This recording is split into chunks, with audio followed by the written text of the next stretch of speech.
Live.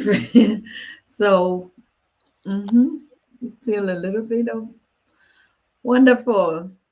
We're live, Professor James Small, again on the Pan African Daily TV. Wonderful. So, people, as you can see, we're live, and I know some of you are still just not um, thinking that this is true, but you can see Professor James Small is right here in the studio. I know a lot of people are still waiting to get our jingle that we're live. So let me remind them. You are watching the Pan African Daily TV with Dr. Susan Tata. The Africa we want: unity, consciousness, our culture, our spirituality, our history. One Africa for Africans worldwide. Motherlands calling its diaspora home. Join my voice. Join my team. Join my campaign. Campaign 21 hashtag 1 million subscribers on the Pan African Daily TV YouTube. Be a volunteer. Apply now. Be the new Africa.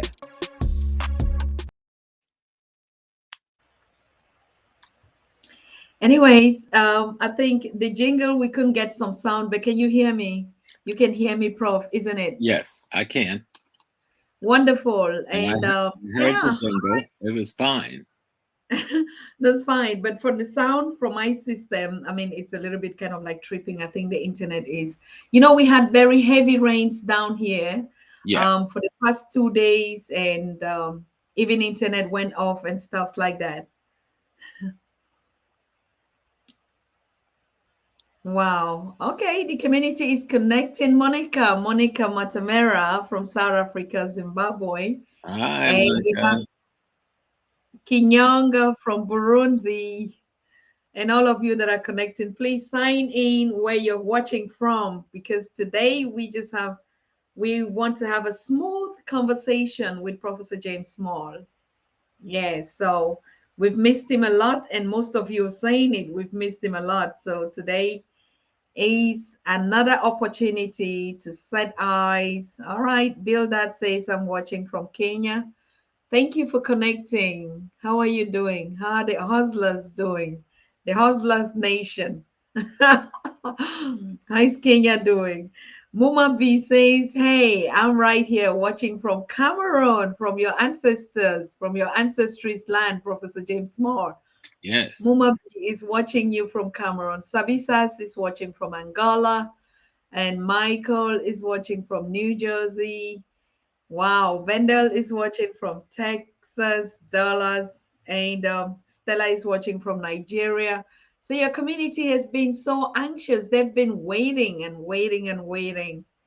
Wow, Stella, thank you for watching. How is Nigeria?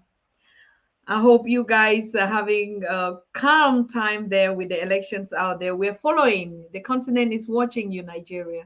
Stella, the continent is watching you out there, okay? Yes.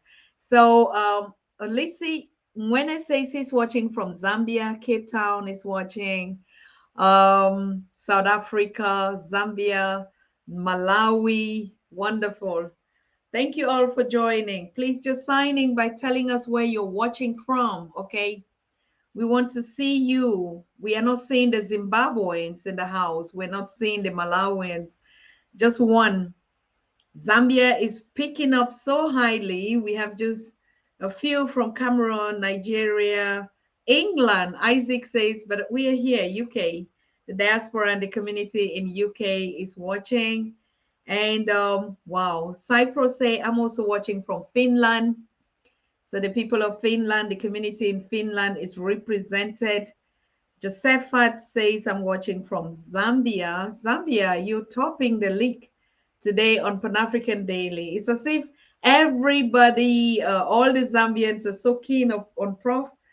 Hey, Sherry says, Brooklyn, New York is in the house. Brooklyn is in the house.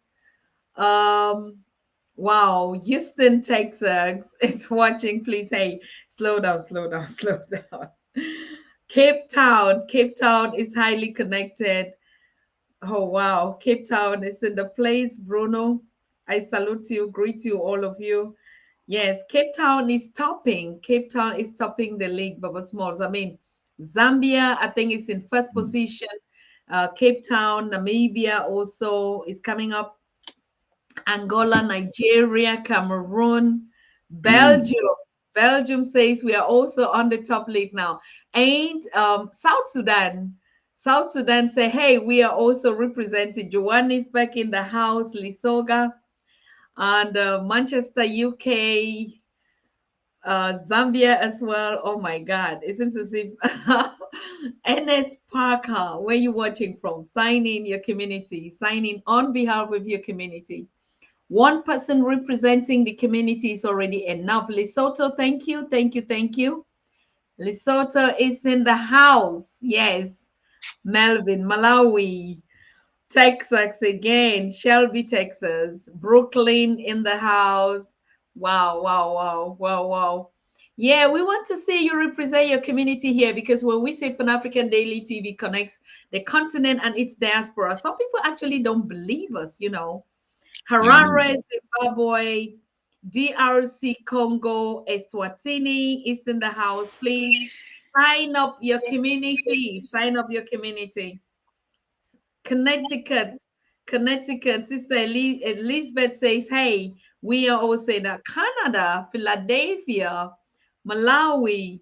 Wow, wow. Let us see you all join Baba Smalls today. Let's see how much you do follow his conversations, his teachings, and reach out. So if you sign in, please tell us where you're signing in on behalf of your community. Malawi is almost topping Zambia now. Malawi is actually in the first position after Zambia is the second. Diaspora. Wow, your professor is live.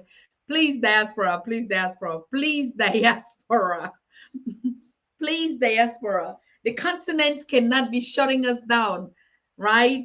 I mean, I want to see more voices, more communities in the diaspora represent. Professor Small is in the house. And so everyone has to join the palace. Yes. How do I connect with Professor Small? You're going to connect. Don't worry. Ghana. Ghana is saying he is our professor. He is the crown king. Yeah. So everybody is fighting the title. And like from each side of the continent. Okay, dear. What do you mean each side of the continent? All right. Represent your community. You have to represent your community, okay? Each community, each village, each compound on the continent in the diaspora, please represent Detroit. Detroit is here. Sister Rika said Detroit is here. Detroit is in the house today. Yes, we welcome you, Detroit. I mean, it can never even be different when we held the first happy conference in Detroit. So it can't even be different. So we have Liberia. Liberia, you know what? Actually, we are actually commemorating Liberia for the first time. We've never ever been appreciating the African American community that took the first bold step to relocate to the continent. And they went actually, and this ship went to Liberia. So Liberia is a key continent when we are talking about connecting. They were the first ship that ever left the Americas, and they said, no, it is enough. We are going back to motherland continent. And they harbored in Liberia. And we've seen the situation and the people in Liberia. Sir Dr. Johnson Leave as the first ever president, female president among others on the continent, came from Liberia and came actually from, our descendants who braved every challenge, and they said, no, it's enough of talking. We are going back home. And they're actually stable in the community, contributed in reshaping what we see today in Liberia. So Bob says you're watching from um, England, UK, South Sudan as well. So I think, wow, The community, as you join, make sure you're connecting and calling one another, because Baba Small's Professor James Small is in the house, is in the kingdom house. And there is no way, people, there is no way. When the king is here, all of us gather in the community. You know what we do, right? The palace is full, people bringing food, women dancing, performing, all sort of ceremonies must be going on right now. Okay. So, yes. Okay. Atlanta, Georgia. So, people now are looking. Are we going to have a topic to talk about today? Because when Professor James comes live, it's really going to be a debate, not just a debate, but lectures, teachings, empowerment, inspiration, waking up, and sometimes actually it's like when Professor James comes here, we are at war with ourselves to challenge each other. How much we're learning, how much we're growing, how much we're changing our communities, how much we're listening, as a matter of fact. But right now, and how much we are implementing all his studies, he's been teaching a lot, a lot. I know New York is right there, Bob. Thank you, thank you, thank you. How much can you not be there, New York? You are the palace. You're the one hosting Pan African Daily today. All right. So, yes, New York must be in the house, right? That's the origin. That's the palace, the kingdom where Baba Smalls is. It's New York. So, New York must be in the house today. That's so true. Yeah. So, like I was saying, it's Baba Small wants to just sit, have a comfortable conversation with you, take questions from you from the chat. Yes, you see the king. The king is Hmm. representing in every sector. I wear So, bracelets. I love bracelets. Professor, when you see all the people connecting from every part on the continent and in the diaspora, I mean, what is the first impression you are having right now? Me, you just seeing the countries connecting. It's, that is Pan Africanism at its best. People have confused the word Pan Africanism or the concept Pan Africanism. Our ancestors gave us that term to represent the idea of us coming together. You know, it means that Africans will come together. And when they were in Manchester, England, back in when the turn of the 20th century, they were trying to make a statement that Africans need to come together worldwide. So you had Africans from the Caribbean, from the United States, from the continent, from Europe, coming together to plan, how do we get rid of colonialism? Okay. How do we get rid of slavery in the places that there still exists? Because even in America, when slavery was supposed to have ended, it didn't end for another 100 years. It was Dr. King and Malcolm X that broke the back finally, and those that worked with them. So the concept of Pan-Africanism is when Africans from around the world realize, yes, we have nationalities. Yes, we have ethnic identities. Yes, we have differing cultural expressions, but we have one race, one Africa. That one Africa flows in everybody's blood. That one Africa is in everybody's genes. And so we represent the total diversity of this one Africa, this one Black woman, when the universe decided that whatever time it was decided that I will become a human being, the universe decided to be an African woman. And she gave birth to everything else. And so we're just the dispersed elements of that womb all those millions of years ago, doing our thing on the planet Earth. But I think what we have learned is that we must come together as her children. We must unite around things economic, things political, things cultural. If we're going to defeat the predators and the parasites that are misusing us, misusing our natural resources, have eliminated our political leaders decades after decades through assassinations, through discrediting them in all kinds of ways. If we want to stop that and build the Africa you young people say you want to see for yourselves, then you've got to come together. That's the only way. And no matter those boundaries and borders that we have in all of the countries you name, they were all put there by our enemies. We did not put those boundaries there. We had no boundaries before they came.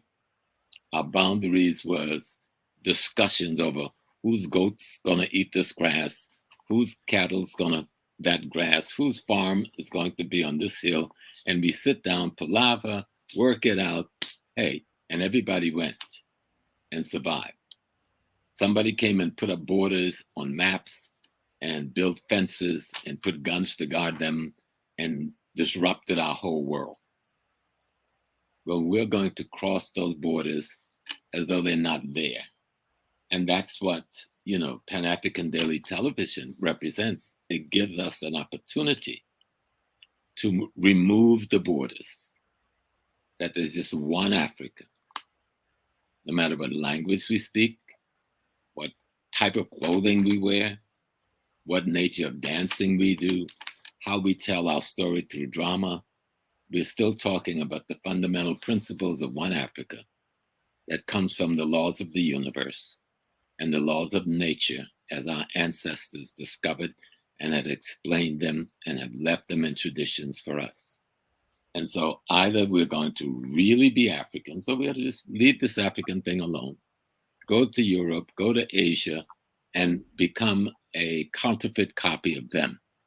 And if that's not what we want to do, then let's become the authentic children of that first Black woman we've decided to call Africa. We've accepted, people say, oh, that's not our name, this is not our name. The majority of us have accepted that name to describe ourselves. So if that's what the majority have accepted, then that's what we should all accept. I don't want to hear Kibulan, I don't want to hear Kemet. Those may have their place in history. But in the present, the majority of our people have accepted the word Africa to describe who we are. Yes. And we have a right to respect that majority's decision. And the word does not come from Europe. It is an African word. It comes from Africa. So let's make her one again. Let's bring the unity back. Let's cross the language barriers. Let's cross the clothing designers' barriers. Let's cross the false history barriers. Let's learn about our ancestors. They are our best teachers. They are our first teachers. They are the true master teachers, our ancestors.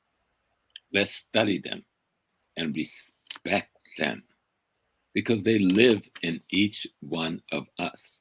When you don't pay respects to them, the ancestors, when you don't pour libations to them, when you don't call their name with honor, then they're in you, but they're dead.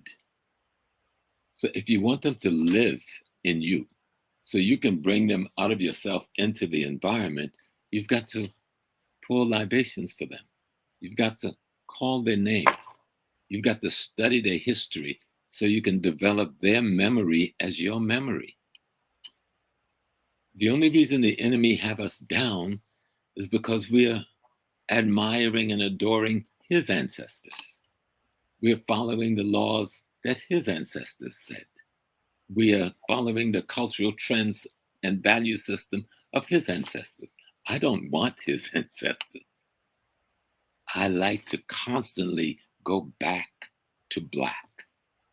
Constantly go back to Black. And sometimes people hit you and say, oh, well, you're not really Black, Small. You're brown. Well, browns aren't anything but shades of Black. You see, Black is the ultimate epitome of our beginning. And it expresses itself in all these beautiful caramel, brown, beige, dark black, deep blue black.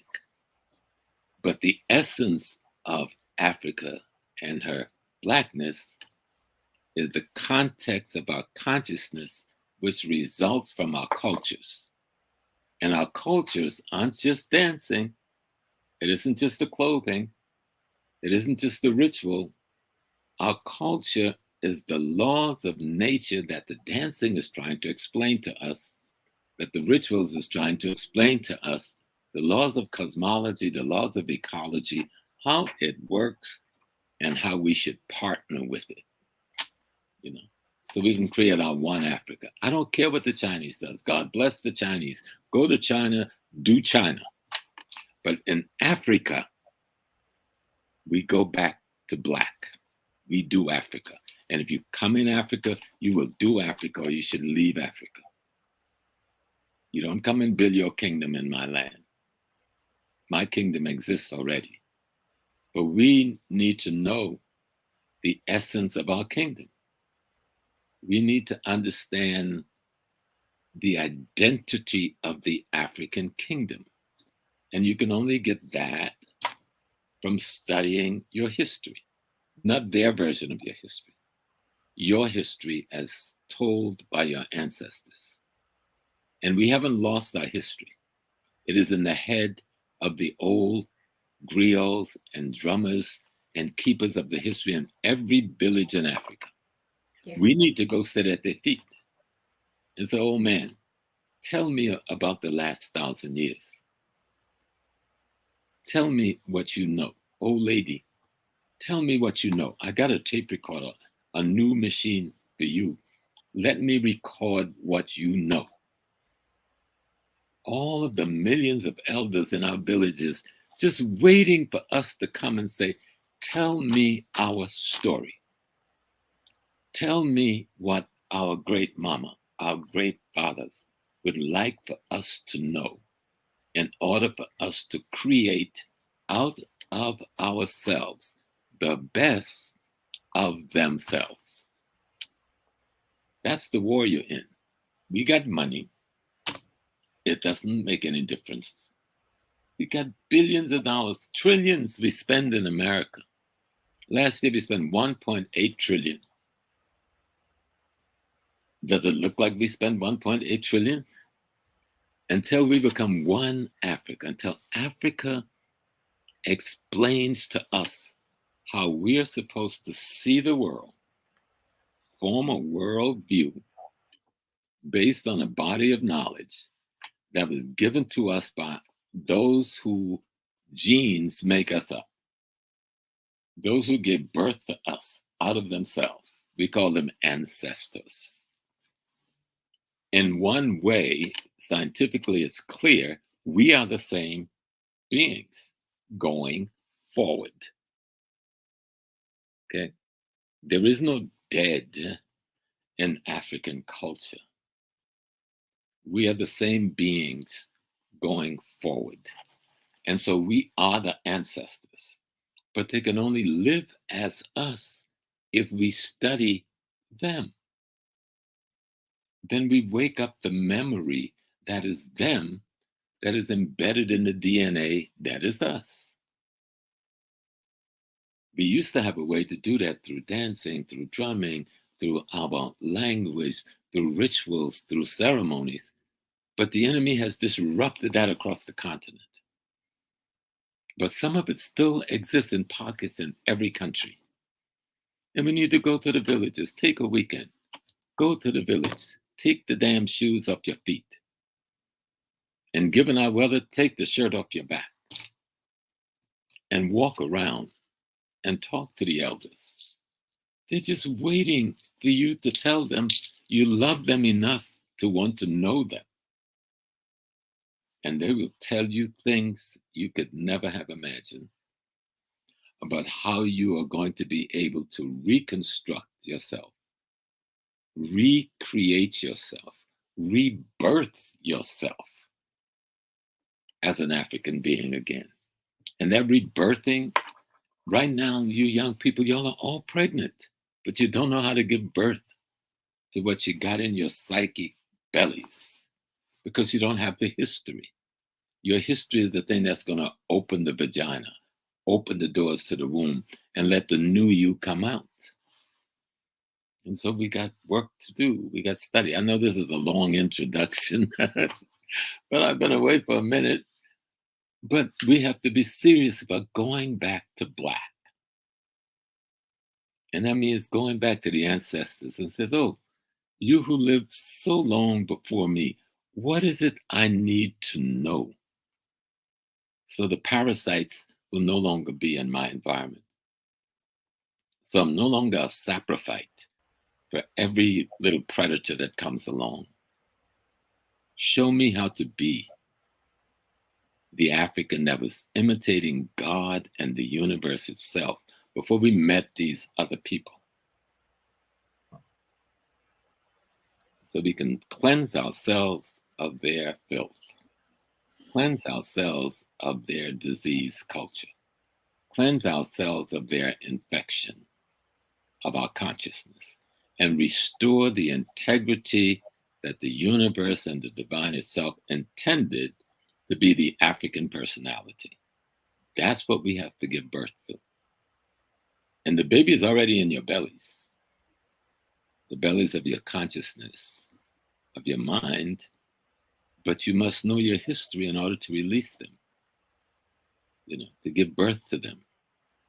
Dr. Hilliard said, true freedom only exists when you're shackled to your identity. True freedom only exists when you're shackled to your identity. And identity is not a name. I'm James Small. Small is an old Irish or Scottish name. That's not my identity. That's the label for tax purposes in America, right? I keep it because my grandfather, Mr. Andrew Small, was one of the greatest Africans I knew.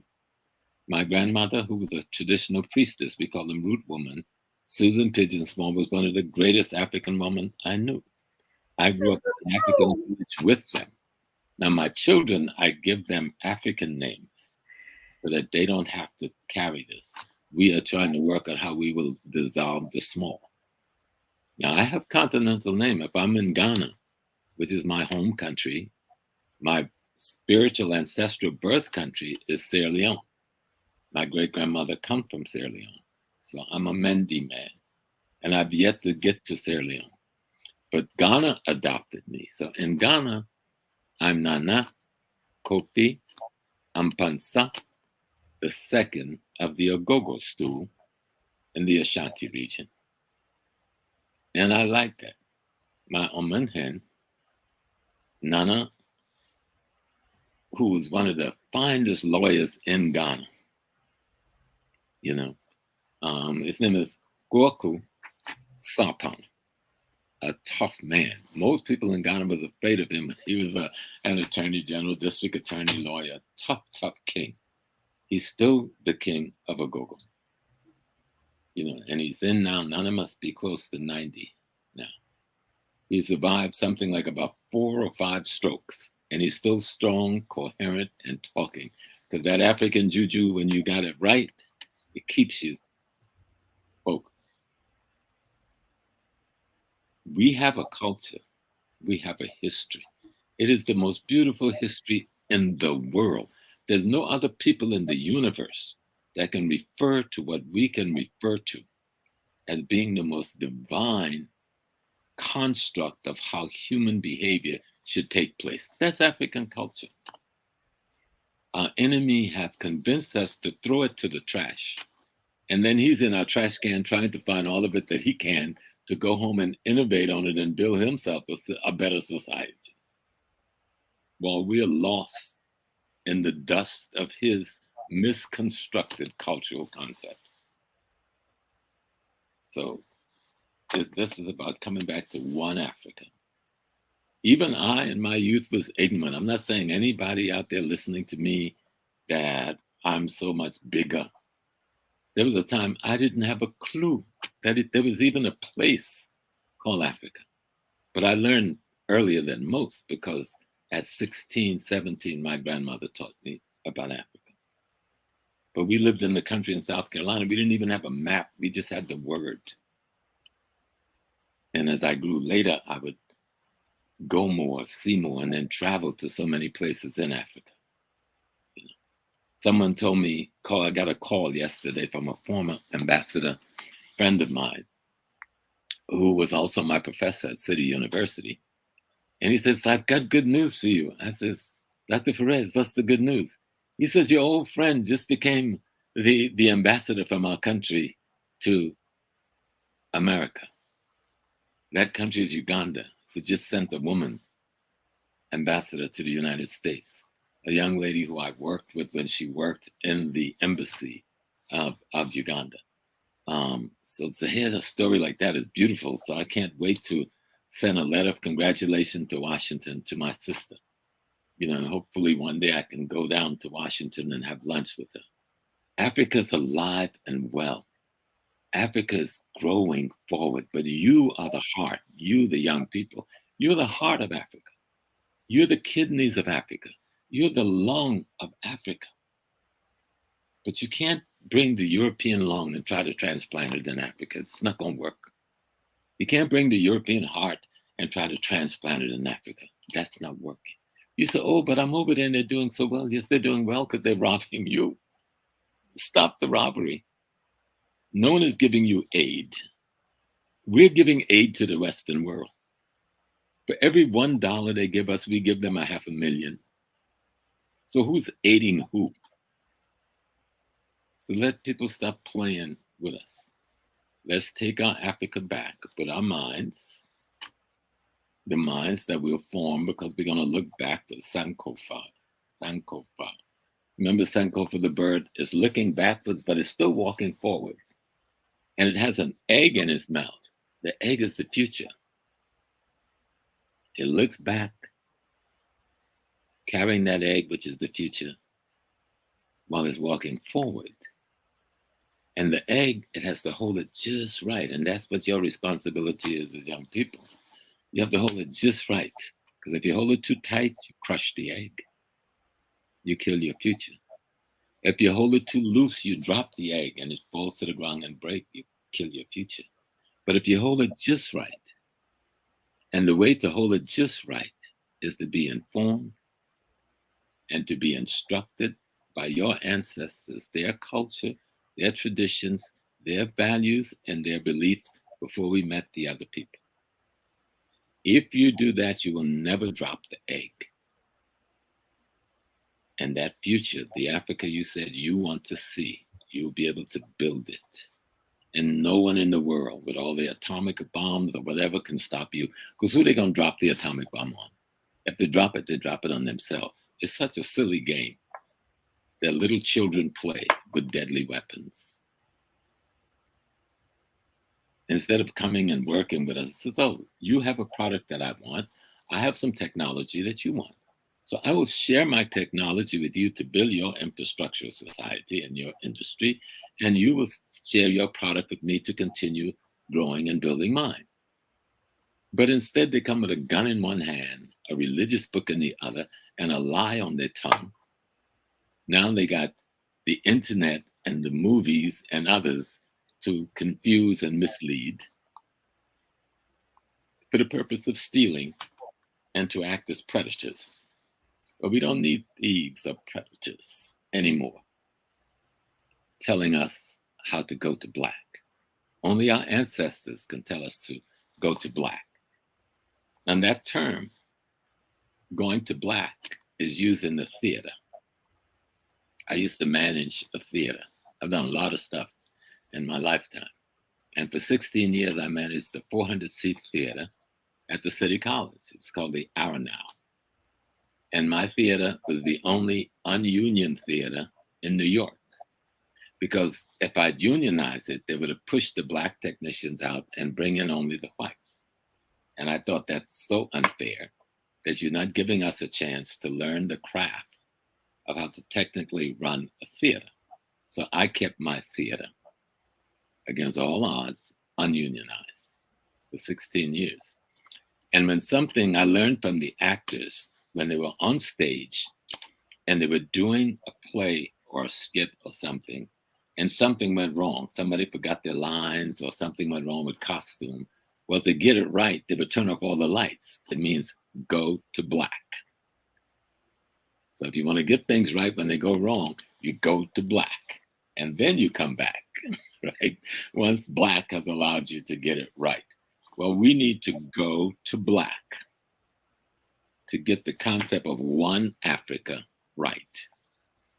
That it doesn't matter whether you're from Lesotho, Botswana, South Africa, Namibia, Zimbabwe, Nigeria, Egypt, Ethiopia.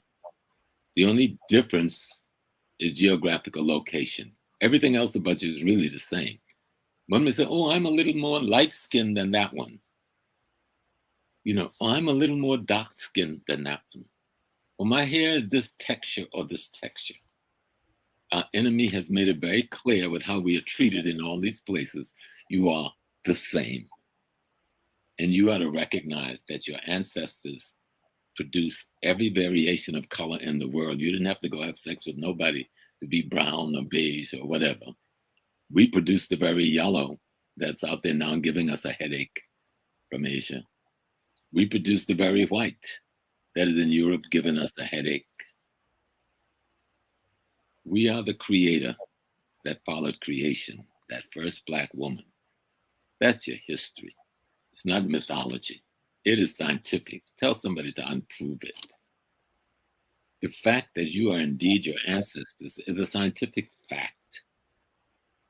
African culture and spirituality, we shouldn't even use the word spirituality. It's too Western. We should use African sacred science. What the West call his basic science is what he stole from African sacred science via the Greeks and the Romans and the Arabs, who took the body of knowledge that was our sacred system to Europe via North Africa and the so-called Moorish invasion of the Iberian Peninsula and France. And then the other line was through the Greeks and the Romans. That's where your body of knowledge, your scientific technology recreate the barbarism in Europe into a more civilized society. I'm not being abusive. I'm just trying to talk about the historical truth. And any good European historian will tell you that that is the actual fact. Before we got the knowledge via the Greek, we were barbarians. Even Plato, if the mess with you, said, I was talking to Brother Small, and he said I could read a book. It's called The History of Mathematics. And the author is a man named Kajuri. And Mr. Kajuri, in his introductory chapter, paragraph 1, quotes Plato. You know Plato, the great Greek philosopher who everybody in the world says the greatest of great? Well, Mr. Plato said, using the word Ethiopian, because before we used the word Africa, the word Ethiopian was used by the Europeans to mean everybody on the continent, not just the little place in Aksum that we call Ethiopia today. But Ethiopia is a Greek word and not an African word. It is a corruption of an African word. That simply means black face, burnt in the sun. And so Plato says that the Ethiopian, his book, the book is called Phaedrus. He said the Ethiopians have given us all of the sciences. Then he begins to name them. He says the Ethiopian has given us the science of medicine, the science of arithmetic, the science of geometry, the science of truth. And he went down the list. And he says, but the greatest science of all that the Ethiopian has given us. Remember, this is Plato. Plato was a big boy in Europe, right? No one is above Plato, not even Socrates, right? So if Plato says it's got to be truth, right? Or they're telling the biggest lie in history, okay, which I don't want to comment on. But Mr. Plato left us in the writing in his own book. He says the greatest science of all the African has given us in his book, The Phaedrus, which is quoted in the History of Mathematics by Professor Kajori. The greatest science is the science of writing itself. And we have predators that come among us telling us they need to teach us to write when we taught them to write. So study history. You know what that says? Study history. What will it do? Miss Susan, if you study history, what happens? You erase the misery, You erase the mystery. the mystery. Study your history and erase the mystery. Because when you're studying your history, you're being instructed and informed by your ancestry. That is your greatest teacher, next to the divine itself, which is the universe and nature as one. And so we have politics, we have things we have to discuss today. That's just my welcome back conversation because I've been away for a moment, um, taking a sort of psycho spiritual break, but attending to my elder, Dr. Leonard Jeffries, who had been struggling with an illness, a condition, not so much an illness, for about 2 months and some, but he's home now and he's doing fine. He had a situation where he had to have a heart valve replaced. And we were worried, oh, maybe our enemy will misuse him in the hospital. So everybody prayed. And guess what happened? The surgeon that showed up was Nigerian. Yeah. And we prayed a little more. And his assistant was a Ghanaian surgeon. Then we Oh, prayed a little more. And his chief nurse was a Ghanaian woman from Elmina. So Dr. Jeffries went through everything and he's fine. Because the ancestor said, that is our servant and we will protect him. And his surgery went perfect. 86 years old and it went perfect. So he's back home arguing with everybody, fussing about everything. He's good. And he's doing well. So I know he's received all the love from all of the people around the world because if there's ever been a true servant to Africa, that old man who taught me, that old man is a true, true, true servant to Africa all of his life, you know. And so we're happy that he's back strong. And Susan, he's already talking about going on your platform and happy. And I told him, no, you have to wait some time, let your body get stronger. Even though he's speaking and talking very strongly, he's walking around. He doesn't use a cane or a walker or anything, you know. And the brothers have been very good, and the sisters, and coming to support the family and make sure they got the things they need, and they're taken care of in the way elders who have given themselves to us in this way should be taken care of. And to me, I'll always be a servant at his feet because he's my elder and he's my teacher. And that's the law in Africa. You know, that don't mean any of us is perfect. Of course, no one can be perfect. We are struggling on a journey to be as right as possible, you know. And that means getting to know yourself, getting to know your cultures through knowing your ancestors. Imagine sitting like so many of us do and watching a dance done by an indigenous person from the village, and the dance, which is hundreds, if not thousands of years old, and the most we can do is clap and say, yay, and put a dollar, and not having a clue what the message was. yes. That breaks my heart. So I've So tried to study so I can learn every movement, every twist of the hand, every gesture in the different cultures. We look at the woman body and we say, oh, she looks so fine. The dresses are all show, oh, those pretty legs. Oh, look at the breasts. But that has nothing to do with the dance. The dance is telling a completely different story. It has nothing to do with an appeal to sensuality, yes. not denying the absolute beauty of our queens and our princesses. But the point I'm making, let's study and learn our culture. Our culture is our primary education system. Let's not abandon our languages, because our languages is the repository of our history. Language is like a ship, and it's carrying all of the knowledge of the people in it. every inflection, every tone, that language carries your history. When you learn the meaning of those words, it explains your cosmology, it explains your ecology. So we have to move from the West idea of language and let's understand. Even I'm trying, even though I'm too embarrassed to try to fail with my speak language, but I'm speaking a little Yoruba. I always had a little Swahili, and I'm learning more Fanti because Fanti I must learn. So when I get to Ghana in July, I can be as authentic as I can be with my Fanti. But we must understand who we are. That's what self-value comes in, self-esteem comes in, self-worth comes in, because you know who you are. You're shackled to your identity. I don't know if I ever told Susan, but I'll tell some of the sisters and some of the brothers too. Y'all need to do it. People used to come to me with all the problems. I said, I'll tell you what you do. Tomorrow morning, you take a nice shower, and then with no clothes, only your birthday suit, go sit in the front of the mirror and have a conversation with yourself. Nothing artificial, no makeup on your face, no artificial hairdo, no shade.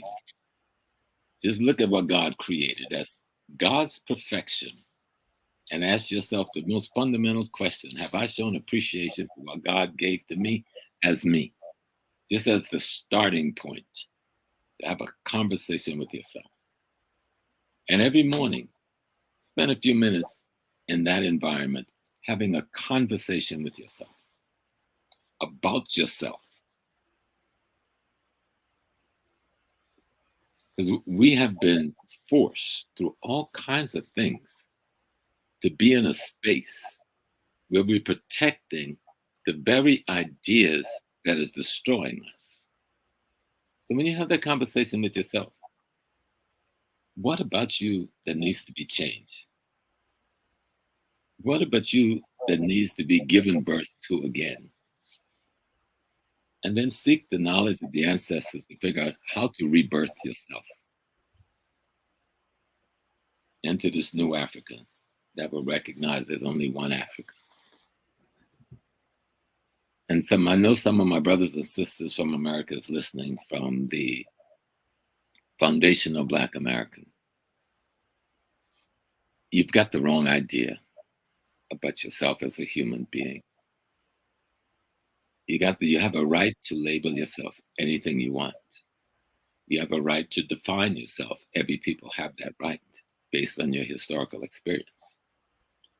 But when you deny your connection to your grandmother and your great mother and your great mother and the roots that create you, you've just committed suicide all over again.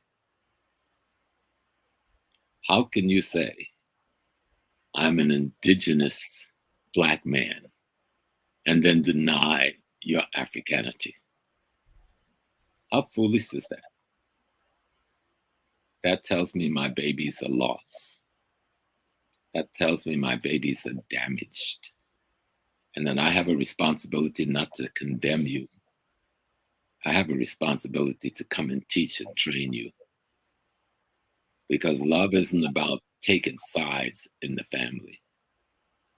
Love is not about saying I'm the one.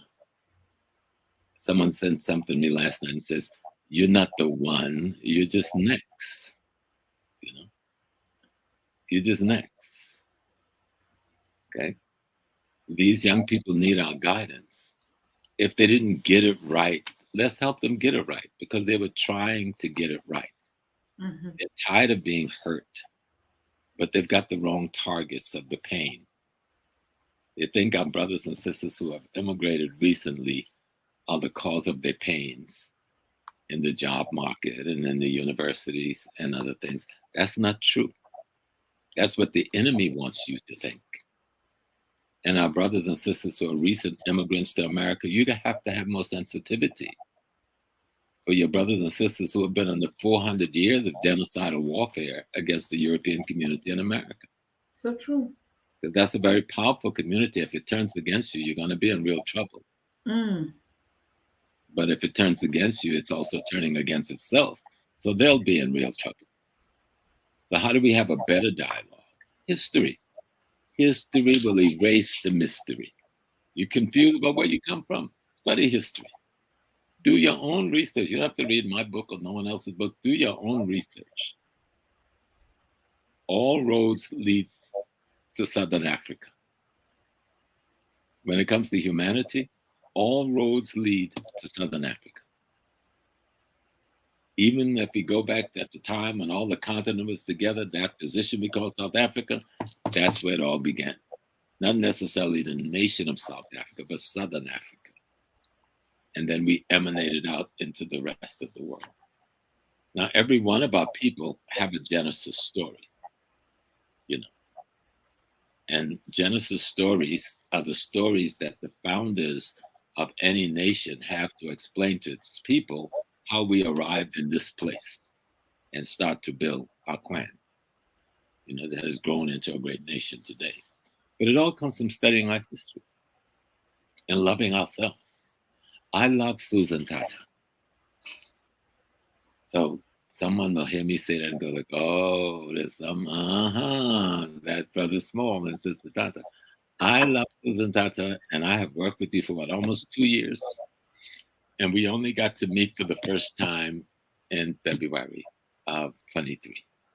And we only got to meet for a few minutes, even though those few hours that we sat together in the auditorium and the few moments we had on the streets to take the photograph. I loved you for 2 years before that when I had never met you. Because you're mine. We say the term, Luko me. The Yoruba says, you belong to me. I belong to you. We're the same kind. You're mine. And that's the love I have for every African being. I have that love for non-African beings, but they have to learn how to have that love back to the African beings. And we have to protect ourselves, even from those who are not African that we love, who don't know how to love us back. Because one of the mistakes we've made is to reach out in our humanity and love everyone, and didn't know how to react when they didn't love us back. Not only did they didn't love us back, but when they reached to destroy our very being. So be careful, even when you love, to understand what it looks like when you're getting love back. With Africans, that's easy.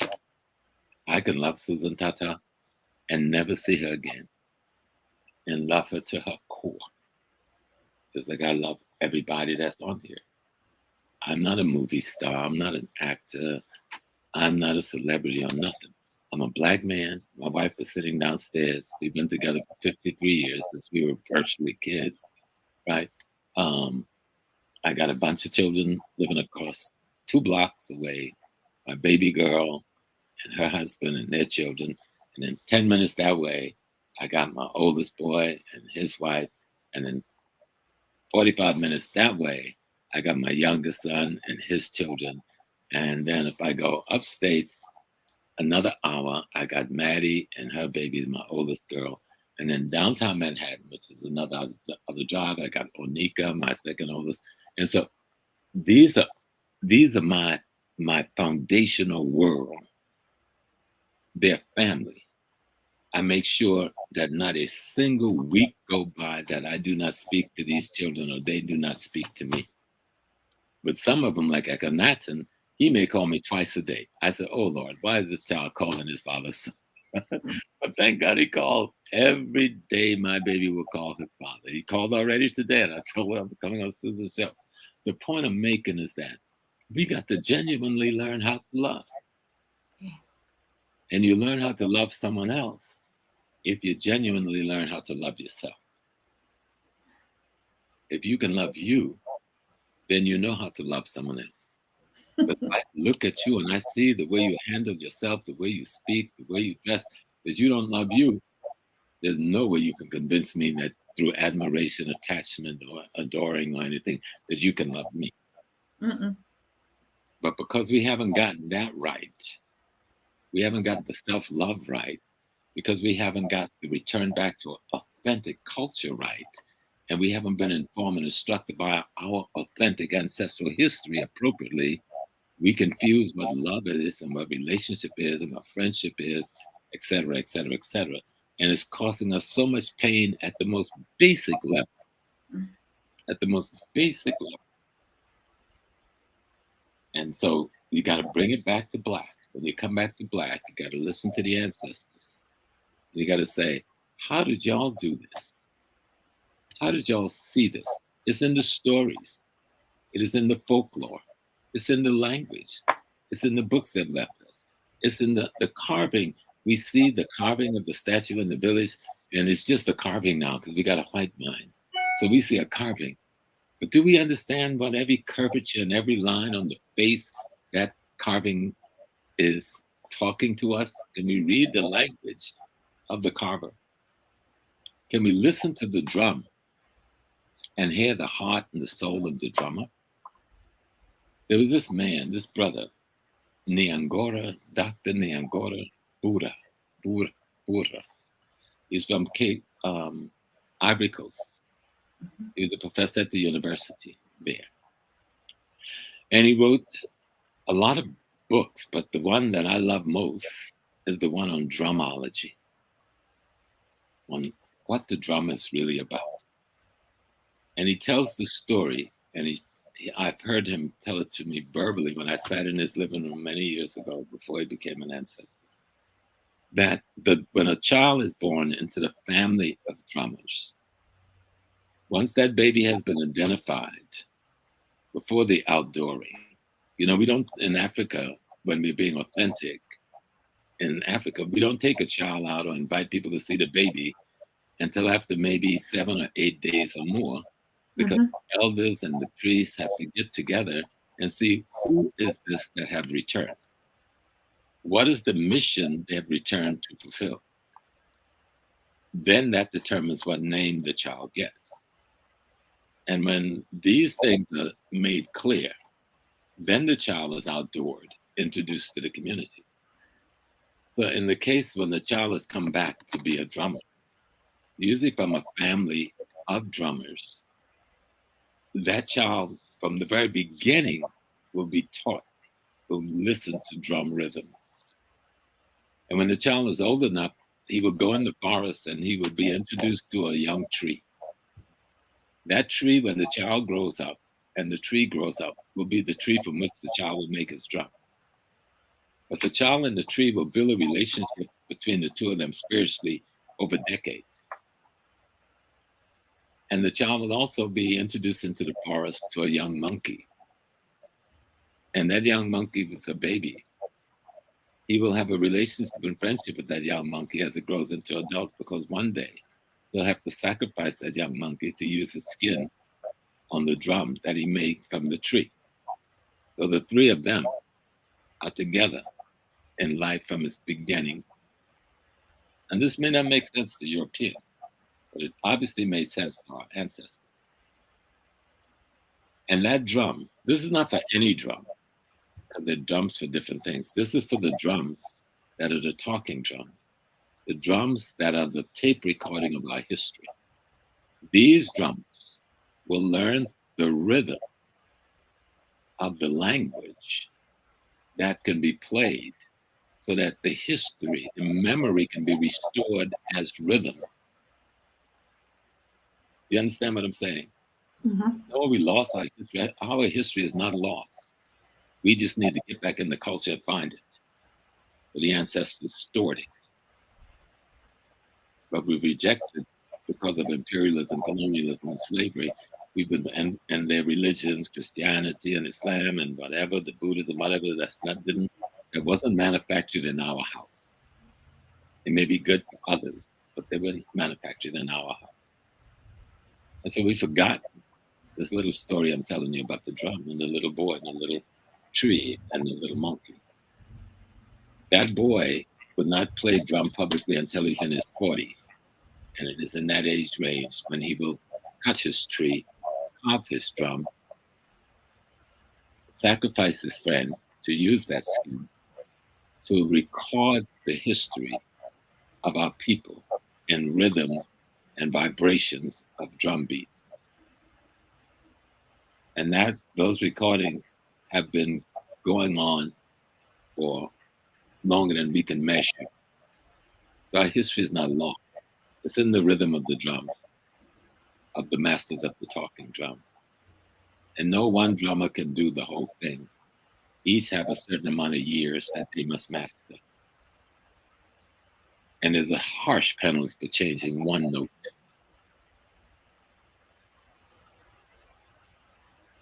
That's just a piece of our culture, which one may look at and not think. Do you realize the level of technology that represents? Mhm. Do you understand the level of technology on the human mind that that represents? So never listen to a drum again unless you know what you really listen to. Yes, there are drums that's just for the purpose of making music, just body rhythms to dance to. But then there are the sacred drum. They're the talking drum.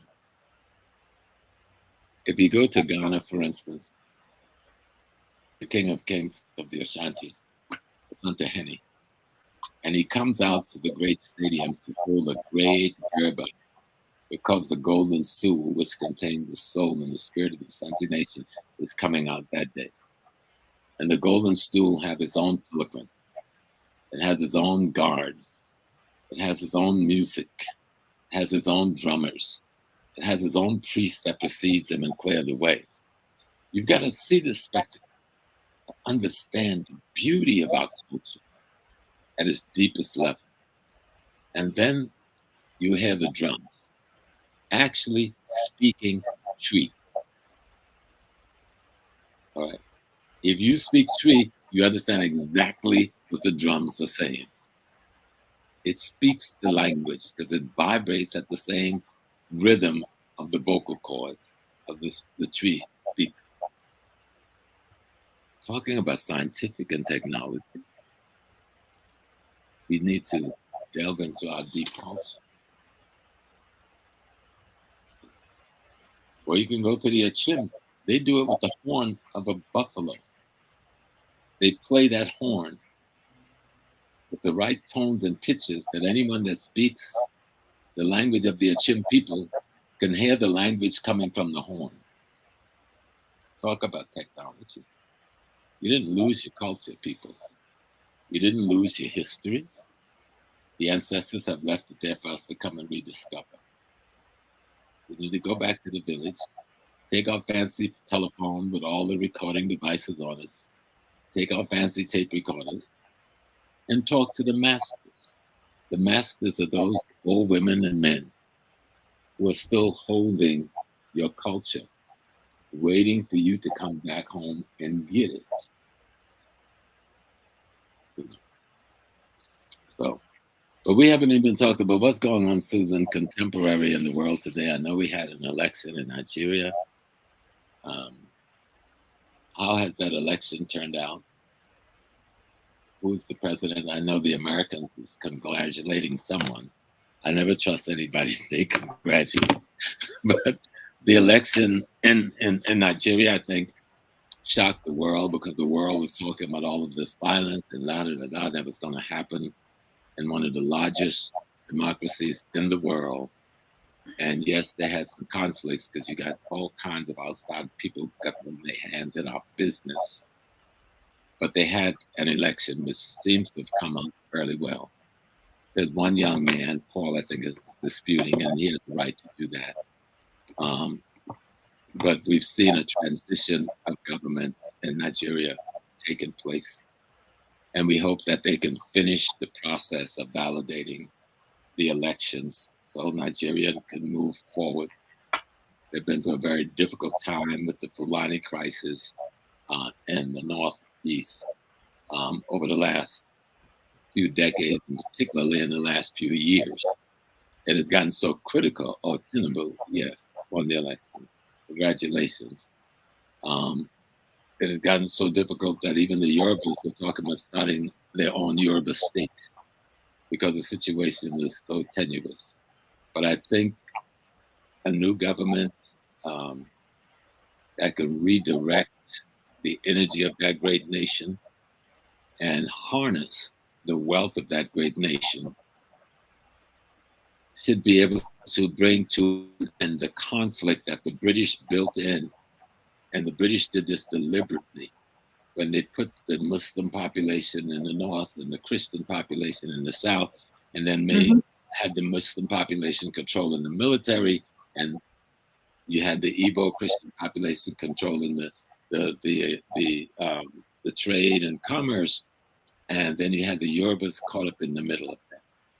And the British knew they were creating a conflict with the way they designed Nigeria when they left.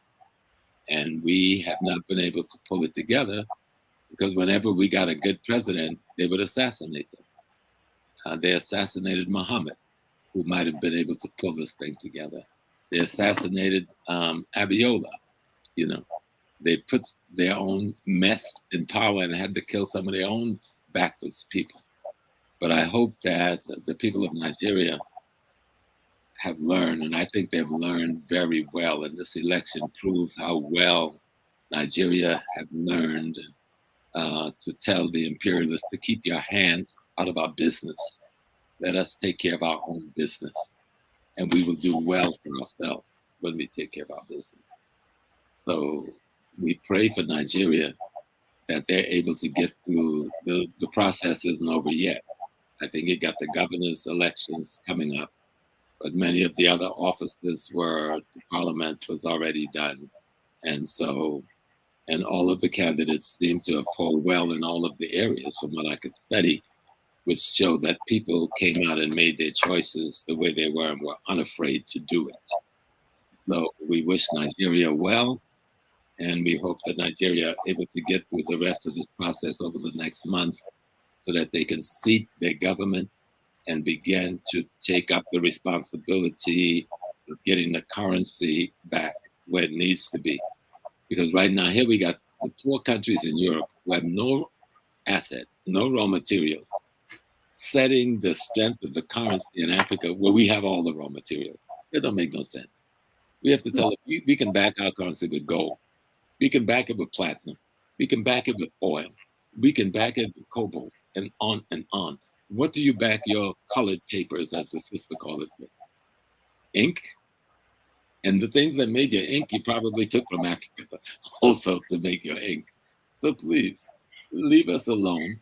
Let us reestablish our balance and our harmony in Nigeria. And let Nigeria become the leader of Africa that she should be. And the attempt was not allowing to destabilize for the last 30, 40 years, destabilize Nigeria. So Nigeria do not become the model and the example for the other states of Africa. So we're praying for Nigeria. You've done very well. We are very proud of the Nigerian people and the way they handle themselves through this election. Yes, we had some conflicts, but Trump and his friends showed you we had conflicts in America too. Why they almost overthrew the government of the United States a year ago. All right. So don't talk about Nigeria. Nigeria never pulled this, what was that, December 6th or whatever 6th. Nigeria never did anything like that. Nigeria never tried to steal the poll booth. Nigeria never tried to overturn every election in every county in this country. So America have some nerve. Don't criticize Nigeria. When you were the one over there destabilizing. Nigeria wasn't here destabilizing America, and you all went, wow. You were wilding out because you didn't win. So Nigeria, we are proud of you. Yes. Oh, yes, of course we believe that not only should they leave the Congo alone, they should leave all of our nations alone, Kofi. All of our nations alone. Let us rebuild ourselves. We have the capability.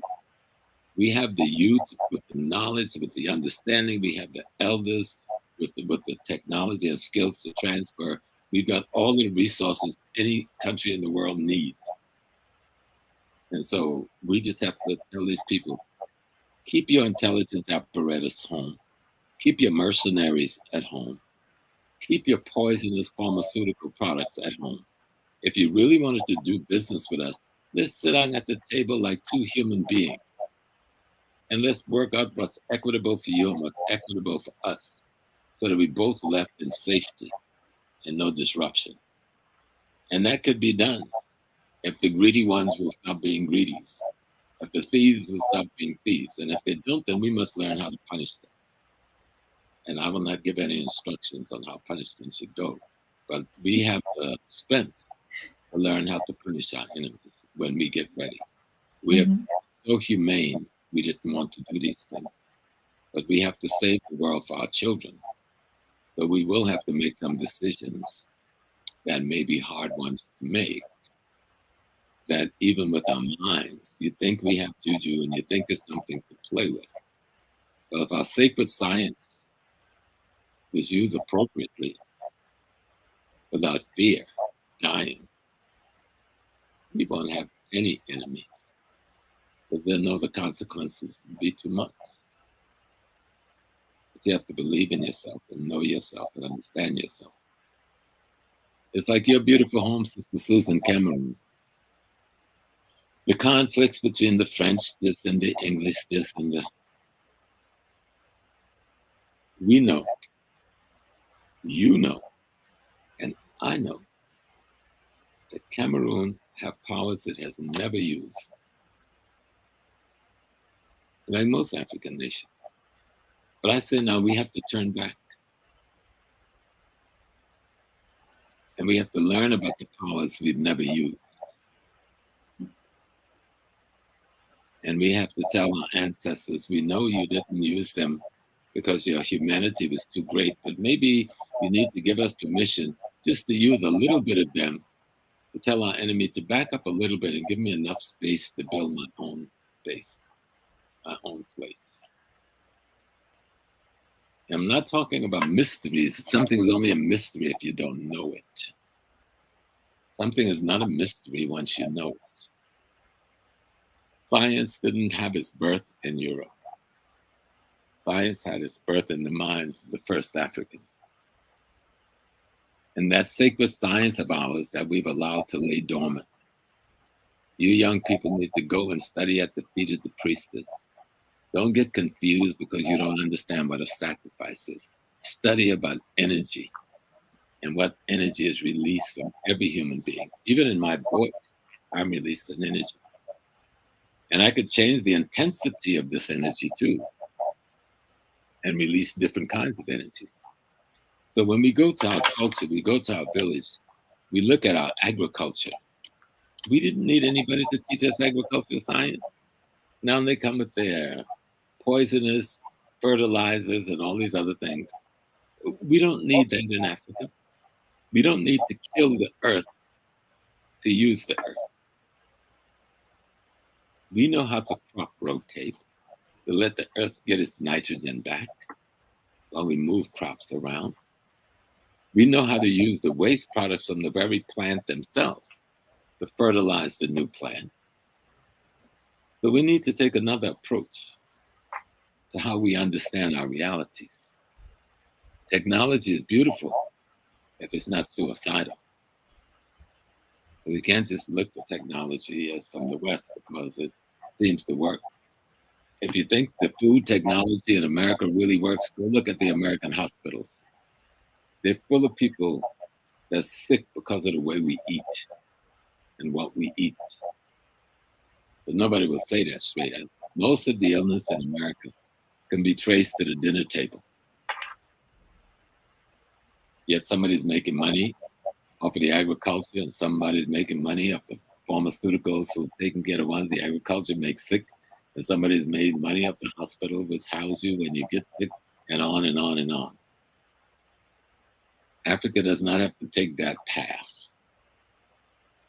which is really pathological. We need to study our culture, study our history, study our ancestry, study our architectural methodology. I think somebody was building a house in Ghana a few years ago, a young Ghanaian architect. And he designed it in such a way it looks like any contemporary beautiful home. But he built in it all of the technology that is in the average mud hut, which allows for air to circulate and cool the house without even the need for an air conditioner. Mm-hmm. Okay, which allows for the house to stay warm in the cool time and cool during the warm time. Right. Mm-hmm. So We need to just study our history, study our culture. We've got, and what we need to borrow from the West, we borrow. Because most of the technology in the West, we gave to them during slavery and during the Moorish occupation of Europe. Most of the technologies that they used in the West came from Africans who they dragged to the West. So they're not giving us anything. You know, you'd be shocked. The internet is an African thing. An African man, I think he's Nigerian. The email, the Black East Indian thing, the desktop computer phone ideology, that was an African American thing. The guidance systems that we use in our cars to find, what do they call that thing, where we're going? That's a Black American woman, an African American woman. Okay. The remote for your TV, that's an African American woman. The touchstone phone, that's an African American man. The cell phone, that's an African American man. All this technology that they rich companies are putting out have come from our brain. They're not giving us anything. We know who we are. When we know who we are, we get shackled to our identity, shackled to your identity, you're truly free. When you're truly free, you can imagine. You can imagine your future and then design your imagination into what you want it to be.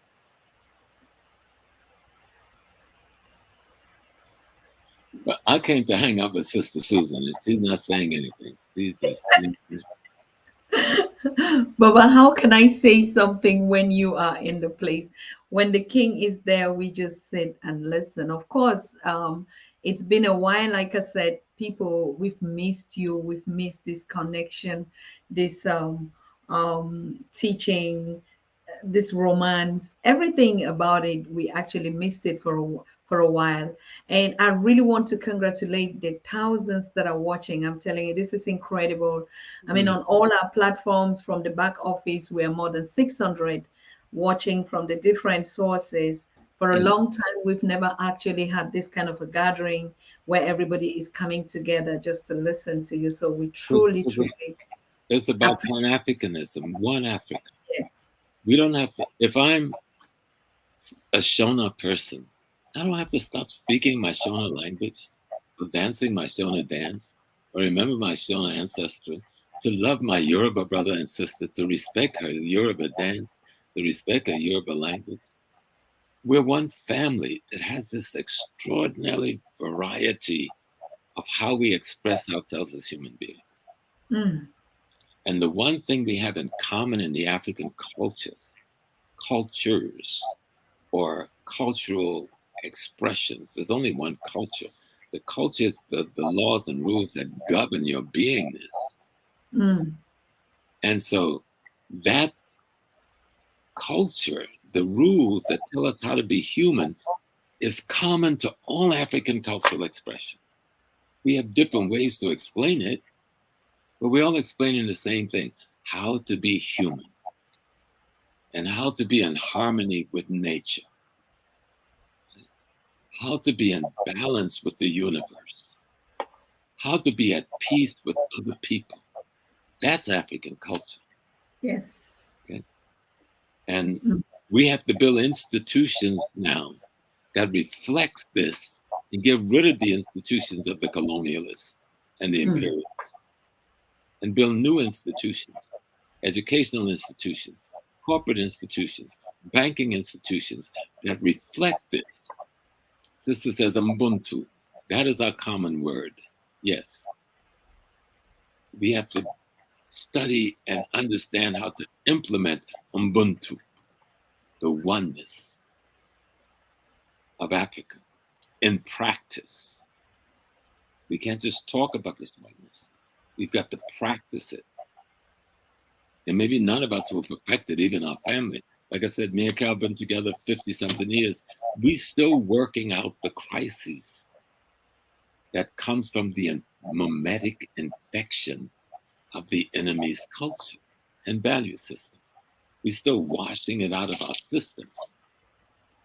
But the soap the detergent that allows us to wash it is African knowledge, African values, Mm-hmm. African interests, African principles. That's the detergent to cleanse ourselves of the mimetic infections of other people's cultures. And we're getting there. I am so proud of young African people worldwide. I could die tomorrow and I'll be like, cool. I'm not worried about what's going to happen to the people because y'all got this. And I know you're going to get to the places I'm talking about. Mm-hmm. And as I told you before, Susan, that we had an ancestor, Zora Neale Hurston. And she had these 3 lines. To be there, you got to go there. But to go there, you have got to know there. To be there, you have got to go there. But to go there, you have got to know there. That seems very simple, but just think about it, right? Zora Neale had to go up against so many odds. She was trying to be in New York an African, trying to express as an anthropologist her African essence. But many Mm-hmm. of the other African Americans who had not arrived at her place yet helped to push her out of Harlem. She was a part of the Harlem Renaissance, but even Langston Hughes, who was a friend of hers, did not want her to express her Africanism. We're talking back in the 1920s. And when she wrote her last book, she did it in the Gullah Geechee lexicon. And she was attacked from all intellectual spheres, black and white, that you're how do you say, you're pushing ignorance, or you're pushing Hate. bad English, or you are. Mm-hmm. And she was saying, no, we're not English, we're not American, we're Africans. And if we're going to speak their language, we're going to speak it from our context. Mm. And that's the language system I come out of, which we call the Gullah Geechee. Okay? Yep. And so a woman like that, we need to study her and study her writing and really see how the love of Africa makes you a revolutionary conduit and give you the strength and the tools to change your environment wherever you are, Mm-hmm. wherever you are.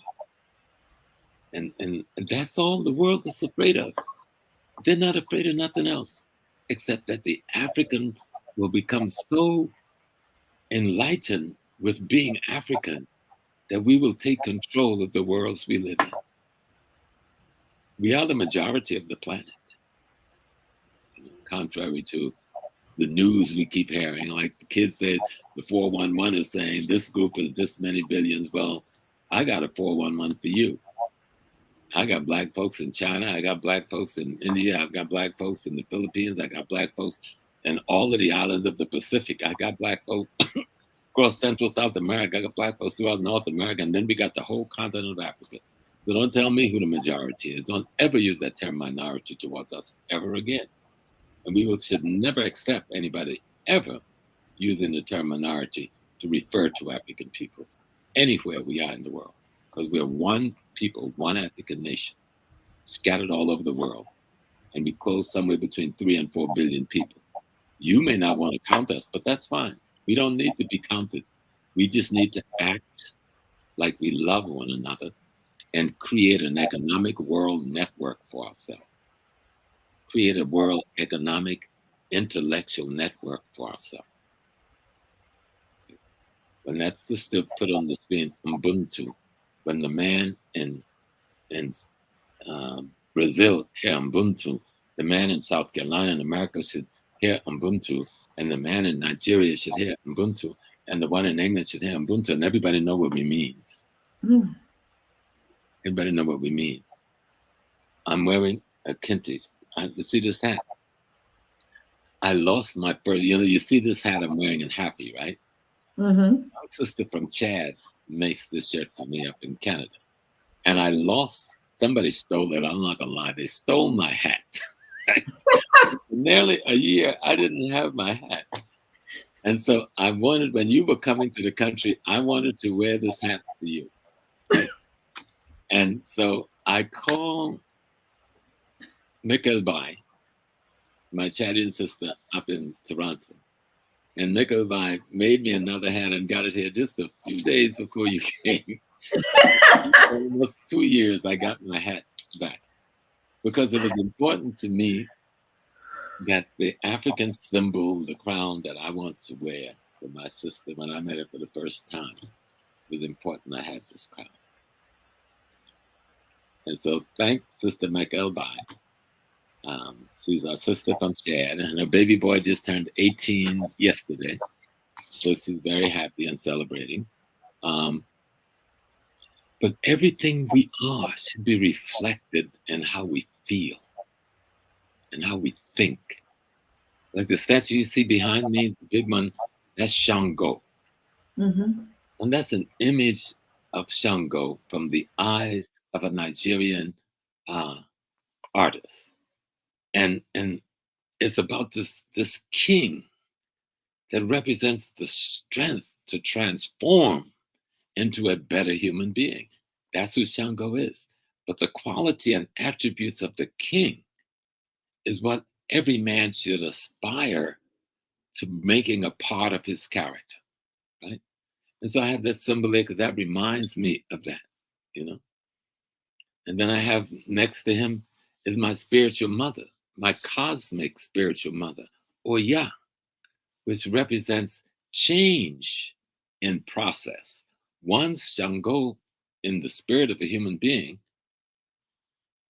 demands of that human being's character psychically that you need to change and transform yourself, then you must fall in love with Oya, the concept of change in process itself, right?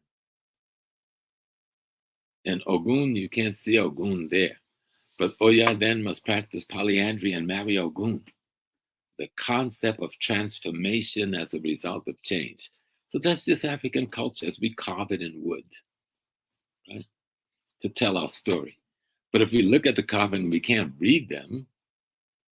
Each one of those statues there is a piece of literature out of our culture, literature to be read. There's a new movie, you know, when the movie Woman King came out, if anybody knew, I came out very strongly in favor of that movie. Others was attacking it, but for me, all I saw was this goddess flying through the air, dealing with the enemy. It doesn't matter if it's mythology. We have a right to create mythology of our own. We have a right to create mythology that makes us victorious. We have a right to create mythology that glorify our women. Who the hell is anybody else to tell us we can't do that? But most of it was a mythology. Let me tell you, yes, the homie had a conflict with Oya. On those two states was fighting Oyo, I'm sorry, and that they both engaged in selling their prisoners of war to the Portuguese, who then sold us into their slavery process. Our people knew nothing about chattel slavery. They had a concept of labor and labor exchanges that came about after wars and the capturing and so forth, which was not an inhuman chattel process that the Europeans had set up in the Americas that we knew nothing about. But even at that, as we began to understand more, we began to fight against it. And those women who were the warrior women of the Dahomey, they rose up against the enslaving process and they helped to bring it to an end. And by the time the French got there, they engaged the French. But the French was so technologically advanced with their weaponry of death called guns that they defeated and they killed thousands of our sisters. Nobody talks about that. Killed them on the battlefield because we weren't cowards. And they sold many of them into Haiti. The very woman that raised Dessalines and taught Dessalines to be a warrior king. That woman was one of those soldiers from Dahomey. And as Sister Ezele Danto has taught me, she's an attorney and a Haitian historian and has a site called the Free Haiti Network, that if you look at the women in the leadership of the Haitian Revolution, almost all of them were taught by elders who were those warrior women captured in Dahomey. So the very revolution that broke the back of slavery in the world, the Haitian Revolution, was fomented in the minds of the women warriors of Dahomey. That's why when we study history, we get rid of the Europeans' mystery and we can follow the ancestral trail and see which of what they left us we can use now and what we have to discard because it is not useful for them. But you're not going to get there unless you study that history, get rid of the mystery. That's the key. Learn the culture again and not be afraid of spirits, not be afraid of ghosts. My mama been gone almost 20 years. I talk to her every day. Every day. And I know when she speaks back to me. Sometimes we even get off into arguments. And I know how real it is. And so it is important that we all do everything we can to praise our brothers and sisters in Nigeria right through now.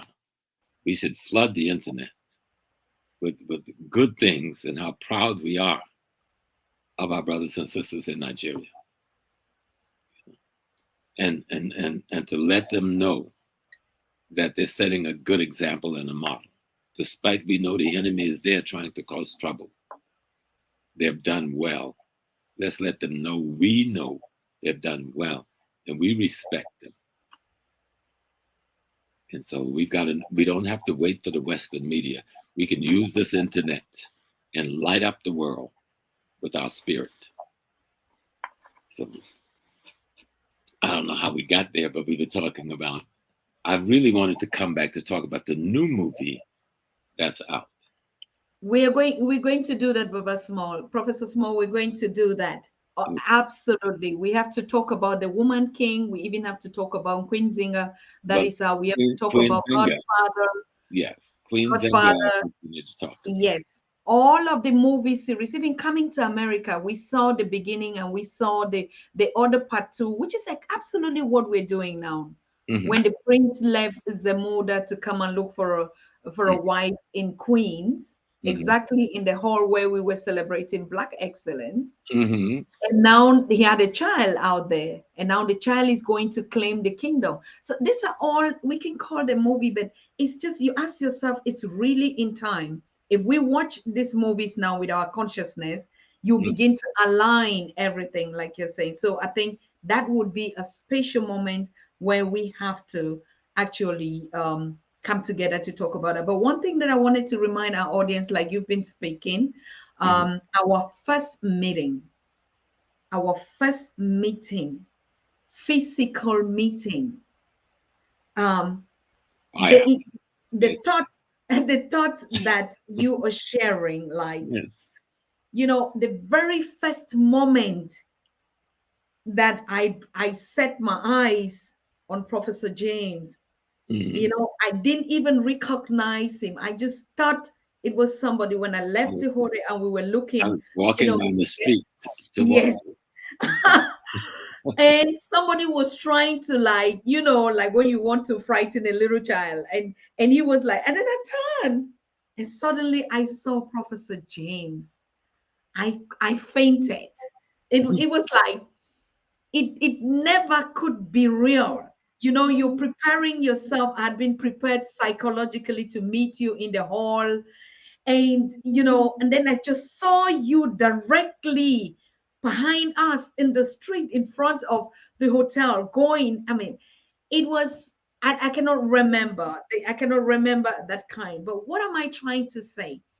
We didn't spend a lot of time, like we would have but the quality moments that we spent together, visiting Dr. Leona Jeffries, and just sharing, not even up to 30 minutes in all.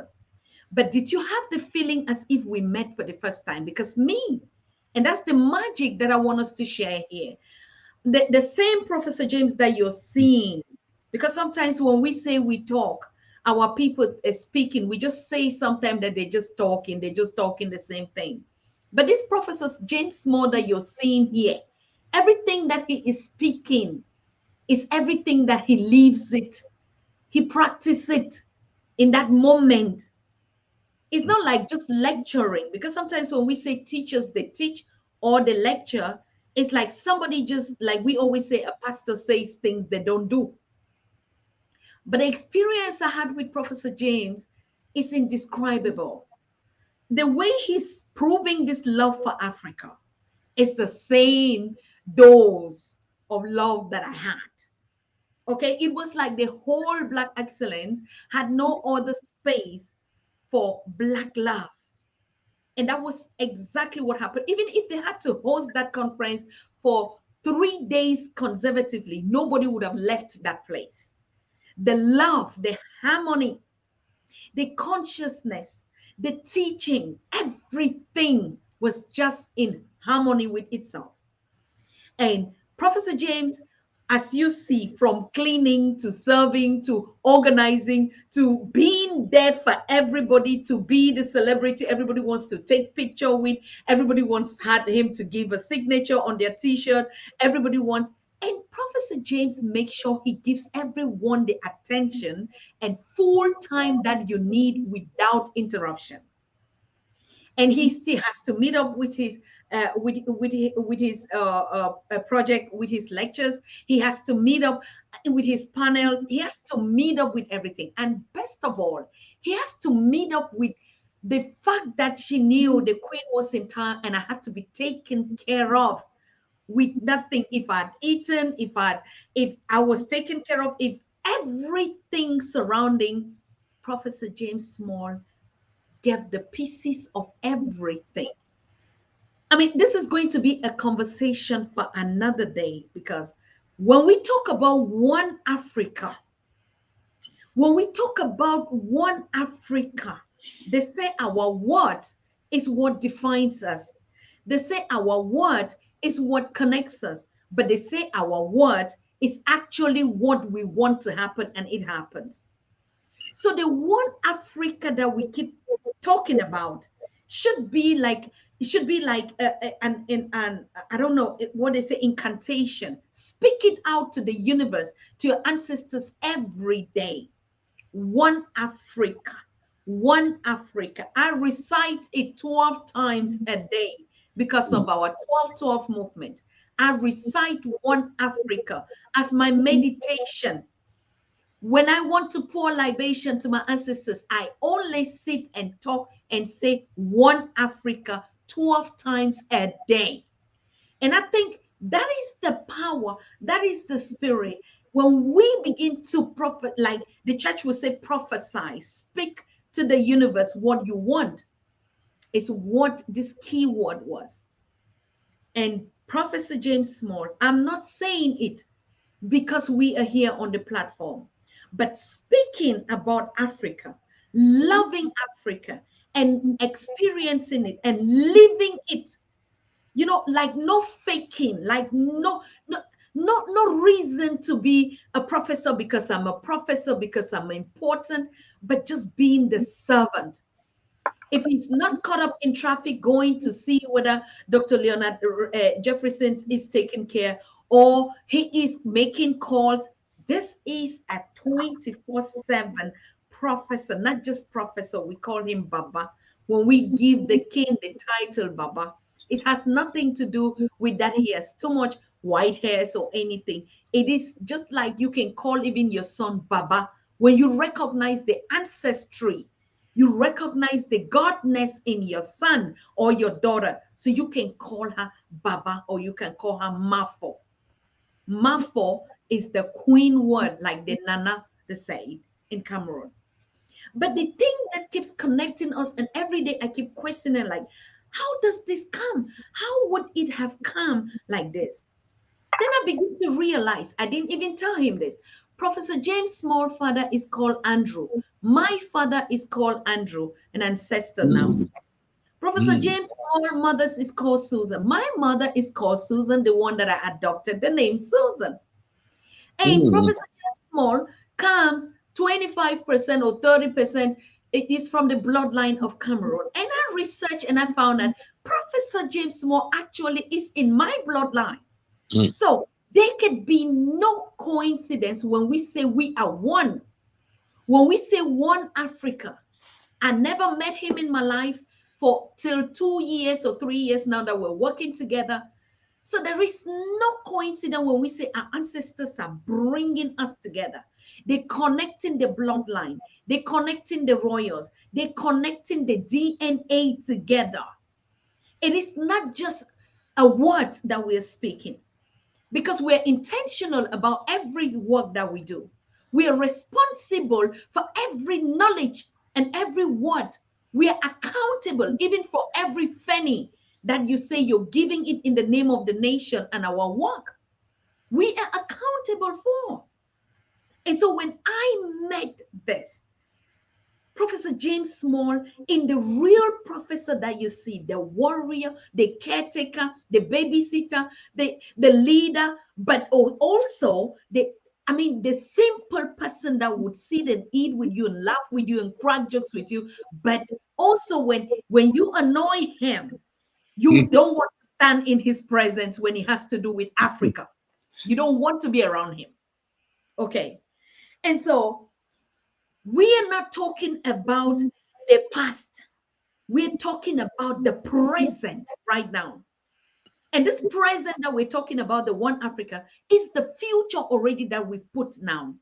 And so when we bring our prophecies here, don't mess around. Don't even mess around One Africa now. Because this generation and what is happening now, what does that mean? Like he said, we have to now follow all our intentions with all our objectives, all our mission.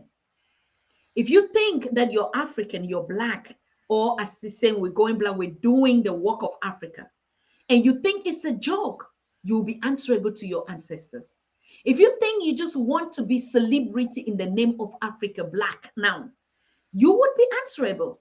If you think you're even going to use Mother Africa as a prostitute, to abuse her, you as African yourself, using her to sell her out to the enemies of Africa, I'm telling you today, you would be answerable. And your generation will be called to shame like they did in those times. In the villages, you'll be called out in the public and you'll be banished out from your community. And you shall never see anything that will happen because we have misused Mother Africa for all sort of things. I'm a professional dancer, artist, and I'm blessed that I came with that gift from my ancestors. But we have to go about asking people to pay for people to come and exercise their gift. How much more can Mother Africa take from these abuses? So I want to congratulate all of you. I was there. I lived it. I saw it. I experienced it. It's not going to be told. We're not going to say it when Professor James is not here. But I'm saying the opportunity that my ancestors gave me to meet Professor James and the entire community of our siblings out there, it is not a joke. So when we say it is now one Africa, you better begin to believe it. And you better begin to go around singing it instead of only holding, yes, the book of life. And most of us go around in the city centers, street art, preaching. Now it's the time for us to take the gospel of one Africa into our streets and be street actors and play our djembes and tell our stories. Yeah, we do street art. It all came from motherland. It's the empowerment of our ancestors. Every gift, whether you're a storyteller, whether you're an author, whether you are a dramatologist, whether you're a dancer, All right. Whether you are just speaking, moderating to inspire people, that is the spirit of One Africa. You have to use this unapologetically to serve Mother Africa. And that is the one love. That is the Black power and excellence in unity that we are talking about. Baba Small is that example, full flesh. I'm not saying it because I'm here, but like I said, we are accountable for every word that we speak out to the universe. It's going to bring the same results to you. If you are just propagandering, it's going to come back to you in the same way you send it. If we're just hanging around and trying to be populist by hanging with other people, taking pictures just to show I was with it, it is going to be served back to you. You cannot lie to yourself and to your ancestors and to your race and to your own self. So I want to thank you, Baba, for that experience, that moment when you stood behind me and I was with Sister Kalia and Sister Tika, and you held us with Brother Charles. I mean, I am still feeling it today. I still have it. It's like it was yesterday. And that love that you don't only preach, that fight that you don't only fight with your lectures and everything, that moment that you are giving to us, manifesting it. That's what One Africa is about. You are the king, you are the queen, you are the everything about One Africa. If there's anything that is happening to this continent, to the race, whether all the people, we have heard people come here as politicians. Yes, they speak in the name of political agendas. We've had people come here in the name of traditions or whatever. Yes, they speak in the name of that. But that one part that is in the diaspora, just like King Maponga Joshua in the kingdoms of Monapatapa in Zimbabwe, this fusion, preaching the traditional indigenous systems of Africa. I think we need to collapse every other system, every other thing, and just focus, drink water, and mind our business on this. Thank you so much, Baba. I had to just let this out. That was so powerful. I have to. When I saw Susan, it was like I was trying to not let them see me as we were passing each other on the street. And somebody must have called my name, the other lady, and she goes, well, I've never seen her so, how do you say, animated. But it was a beautiful occasion. And when we got to the place, the conference, this woman went right to work. She just like took up her coat, and she's helping everybody with the tables and setting up the products. And I said, now that's why she is Pan African Daily TV, Dr. Susan Tata, because the things she was describing in me, I would describe in Susan. She just became a part of everything that was there. You would not realize that she had never been to New York before. She had never been with these people before. But there she was, fully engaged, and it was so cold that day. It was freezing that day. But inside it was warm and it was just functional.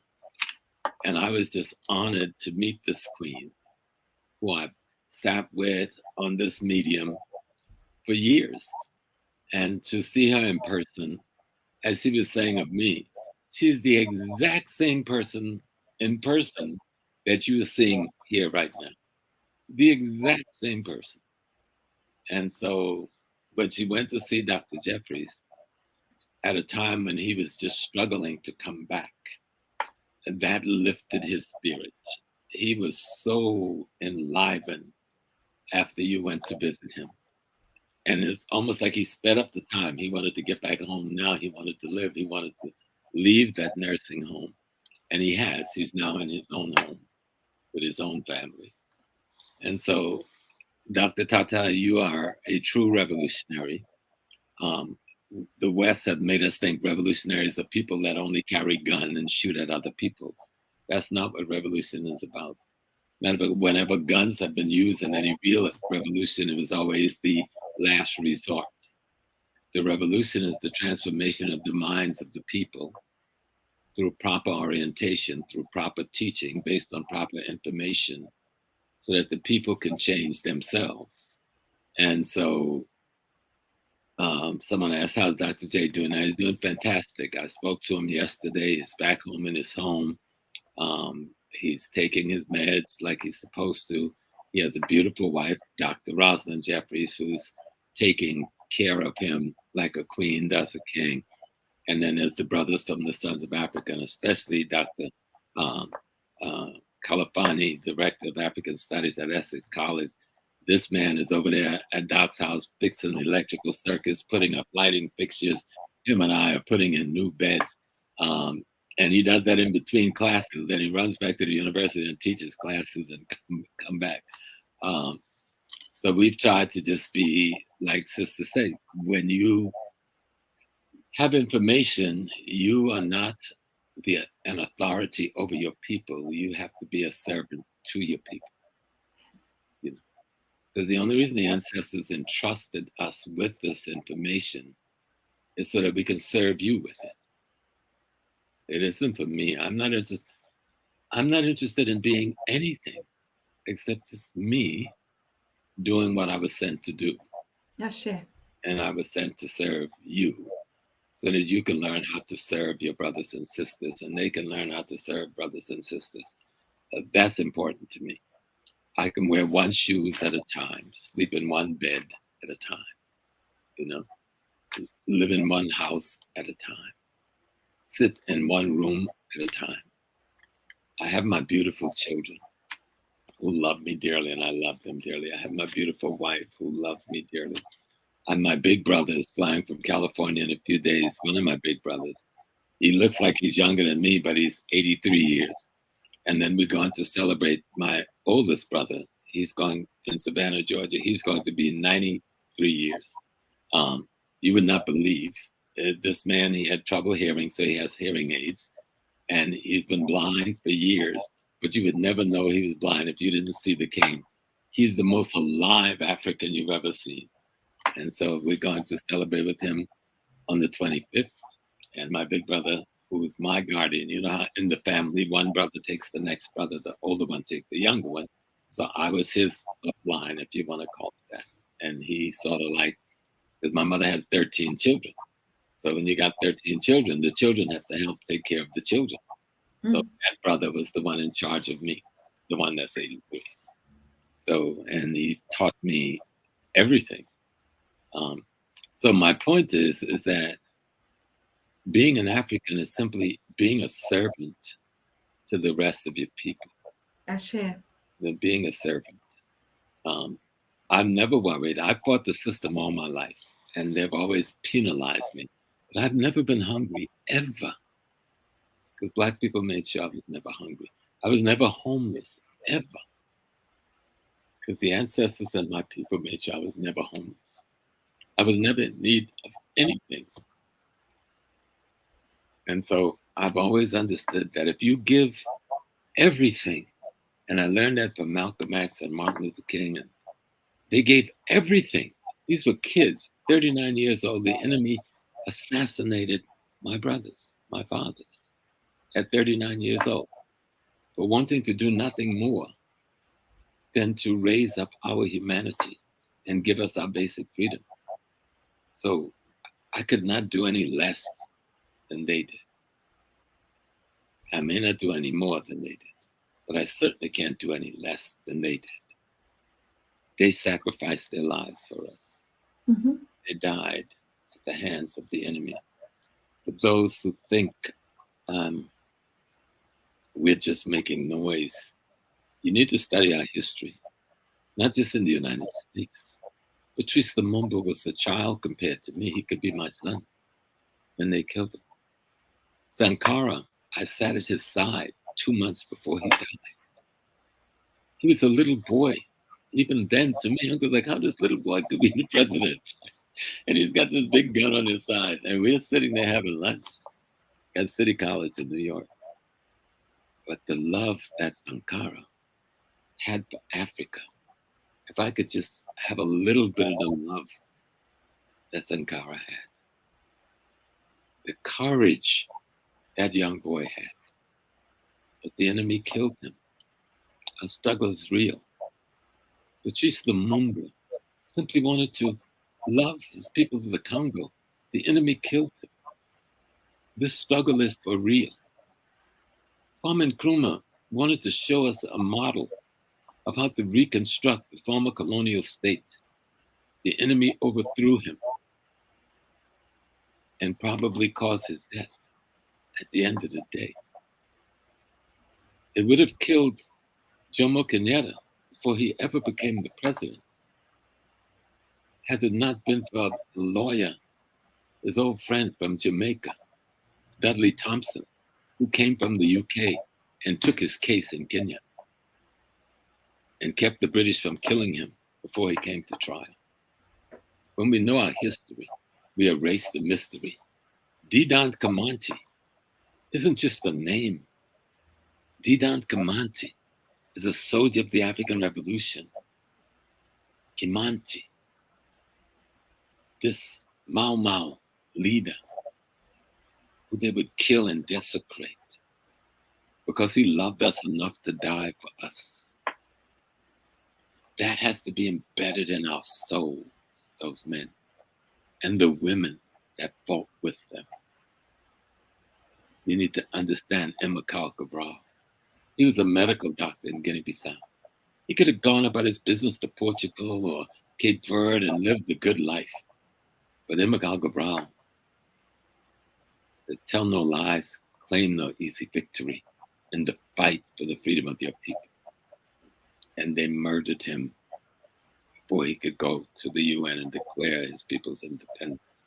This struggle of ours is real, and we've left the dead all along the way that have sacrificed themselves for us. We have a responsibility to every one of the spirits I just called and the thousands we don't know who soldiered with them in Namibia, in Angola, in Mozambique, in Zimbabwe, in Guinea-Bissau, in Nigeria, in Ghana, in Cameroon. We don't even know the names of the hundreds of thousands that the enemy murdered because they simply want what we're talking about now. So this is not some historical game or some dissertation about how great we were. We were and still are a great people. But we must remember all of those ones who sacrificed themselves for us. Those men, those women, you can't even imagine how many of our women, just let's forget about the men for a minute who took the bullets and stuff because we stood in a certain posture. You know how many of our women were murdered, raped, molested, and abused over a 500-year period? You can't even imagine the number or the pain or the injury or the scars. So what we are discussing is like an African restoration of just our basic sanity, okay? Our basic sanity, because someone did not respect our humanity, did not and do not respect our humanity.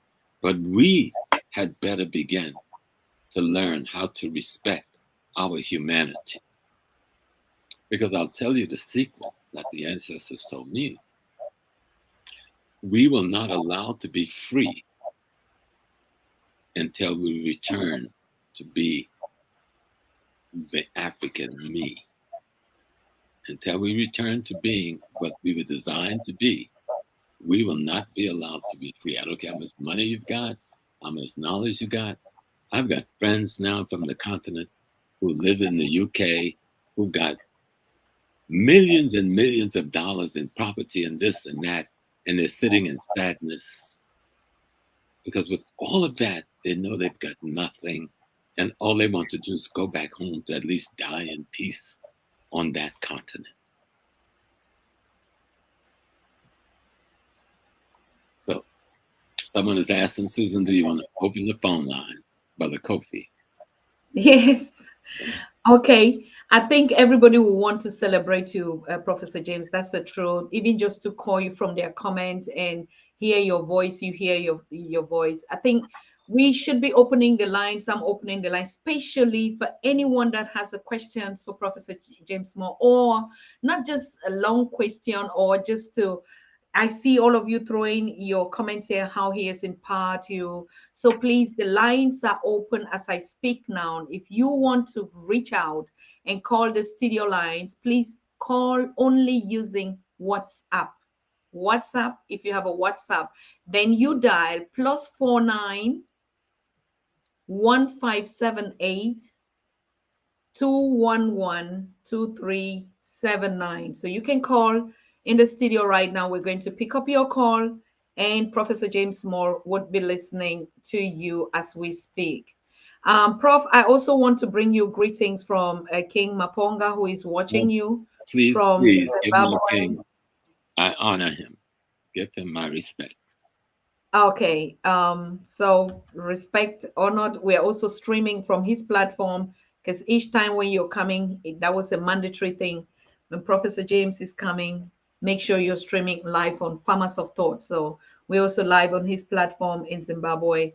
And yeah, and the many, many thousands of people that are watching. So I just posted the WhatsApp number if you want to call directly in studio to share your appreciation or to ask a question or to comment on Professor James. I saw a lot of you ask the questions here, or you just put it in the chat, and I'll bring it also on if you have issues with connecting, because we know how it is.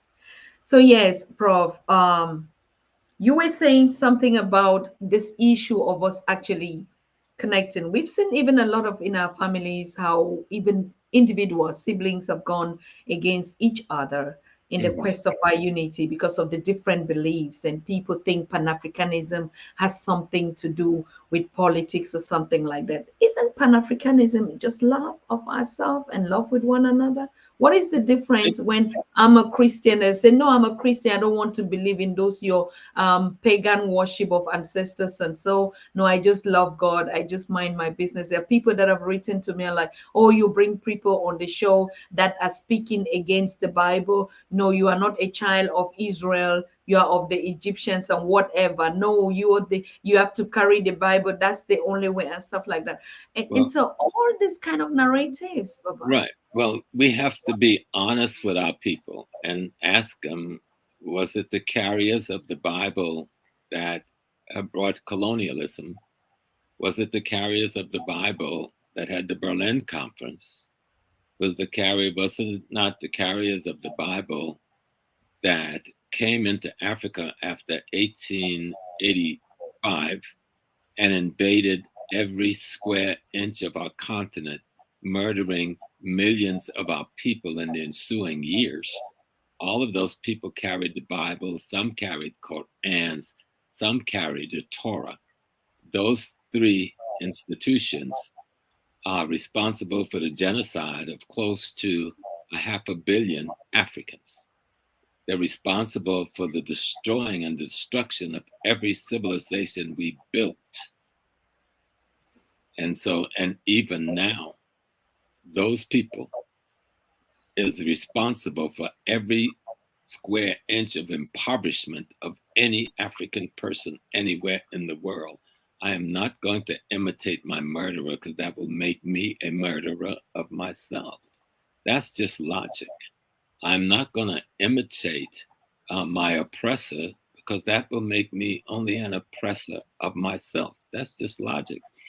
If I, in 500 years, can dance with my murderer with forgiveness in my heart, but refuse to show respect to the millions of years of my ancestors who loved me, then I have a psychological problem, not just a cultural problem or linguistic problem, but a deep psychosis that tells me that and see, what's so wonderful about what I'm saying is not one of these persons who would have said that to you would have told a Jewish person to follow Nazism. Not one. Yet Nazism lasted for a couple of decades, and the Christian, Islamic, Jewish genocide of Africa lasted for centuries. So which one would dare tell the Jewish people that you should imitate your Nazis and read Hitler's book, Mein Kampf? And Mein Kampf should become your holy book. We would not dare do that. So how dare you tell me your Bible, which is my Mein Kampf? Okay. I'm sorry. I'm sorry, there's a call. Okay. Coming out for you. Hello? Yes, welcome. Sister, hello. Congratulations. Wow, fantastic show. I'm so glad I got this on. You're looking great. Professor Small is more powerful. I want to know the color of his wife's favorite color. I would love to send her one of my silk arrangements. Right? Prof, he would like to know the colors, your colors, so he could send you arrangements, his flower arrangements. He's calling from Germany. Oh. What? Red, black, and green and gold is always the color of our liberation movement. Red, black, green, and gold. Yes. Red, black, gold, and green. Yes. I got it. Round or oblong. Okay. He should give you his. Where should I post it to? He'll give it to you. Okay, Dr. Tata? Yes. Yes. So he would. Okay. And I love y'all so much. Thank you so much for being there for us. Thank you, beloved. Thank you. Oh, you are the God. You are our light. Well, I'm just next. Okay. Thank you so much, sister. Thank you. Bye. Thank you. Bye, my Bye. dear. All right. There's another call. Hello. Greetings. Welcome. Yes. Go ahead. Yes, hi. Greetings. This is Elizabeth Lai. I just have a comment I want to say to you. I want to say a comment to you, Dr. Tata. You, Professor James Small. I love you. I learned so much from you. I look forward to listening to you guys all the time. I'm constantly taking notes. Oh, thank you. That's good. That's good. With Pan African Daily TV and Hoppy Talks. You guys are my world. Thank you for what you do. Well, thank you, beloved. We do it for you and ourselves. We do it for you and ourselves. You're welcome. Because this is our freedom, a part of our freedom quest, and a part of being and understanding Pan-Africanism. Yes, Pan-Africanism is a polity. The politics of Pan-Africanism is learning to love ourselves again. The politics of Pan-Africanism is that the economic, politics, and culture of African people should be organized and designed by African peoples for African peoples. Pan-Africanism says that if an African in Brazil's got a headache, the African in Nigeria should have a headache, the African in South Carolina should have a headache until we cure the headache of the African in Brazil. Yeah, hang on, please. All right. Yeah, I'm calling. Okay, go ahead. Berlin, Germany. Go ahead. What I want to say that, like, honestly, you did a great show, and may you be blessed for that.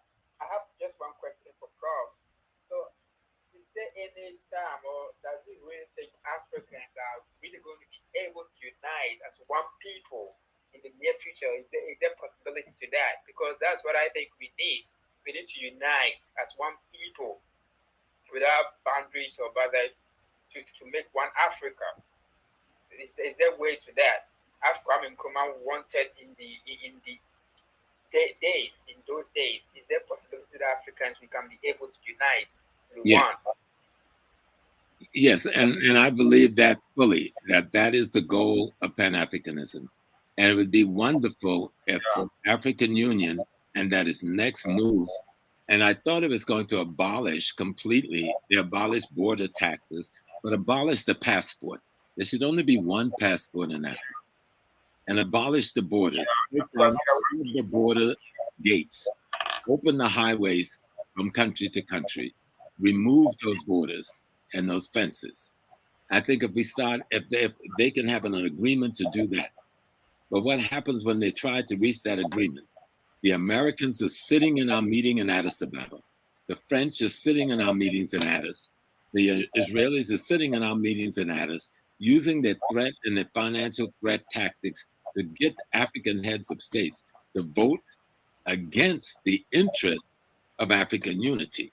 And so we have to really get, and this is what I ask the young people to do, that some of us every year are to go and attend those summits in Addis when the African Union is meeting and demand of the African Union that they dissolve all borders on that continent.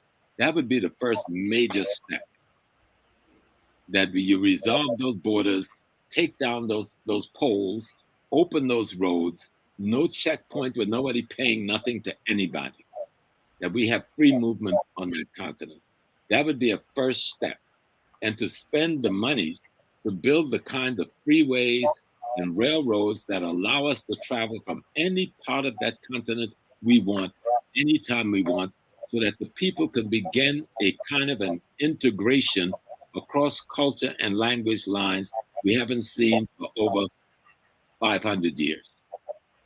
You know, that would be a big step. But we have to put pressure on the African Union and put pressure on our heads of states who are going to the African Union to make this kind of decision. Okay. Thank you. Thank you. I think that's enough because Prof has to go. We're 2 hours and almost 2 hours 30, but we're very used to, and it's very regular here, Prof. Thank you very much. I mean, we have to go to other issues, like you said. We will have to address, especially this topic. That you brought about, and I said we will have to talk about it. When do you think you have time, Prof? I know you're busy putting up something. Could we do it next Saturday again, please? What's the date? Next Saturday's date. Um, let me, let me look at the date, and so I'll know where I'm going to be. Yes. Let me also check it out. Okay. While we're picking this other call, greetings and welcome to Pan African Daily TV. Yes, you're speaking live on. Good afternoon. Good afternoon, 11. Yeah, I'm inspired by the great scholarship that you have all the time. I want to say a big thank you to Dr. Teta. Professor Small, I want to say a big thank you. Thank you, sir. By the way, I was born and raised in West Africa. Fled home some 22 years ago in the midst of a civil crisis. I just returned to Liberia after nearly 22 years. Wow. And Pan-Africanism is deeply rooted and embedded in my DNA. And when you speak all the time, when you appear on this program, it touches every fiber of my being.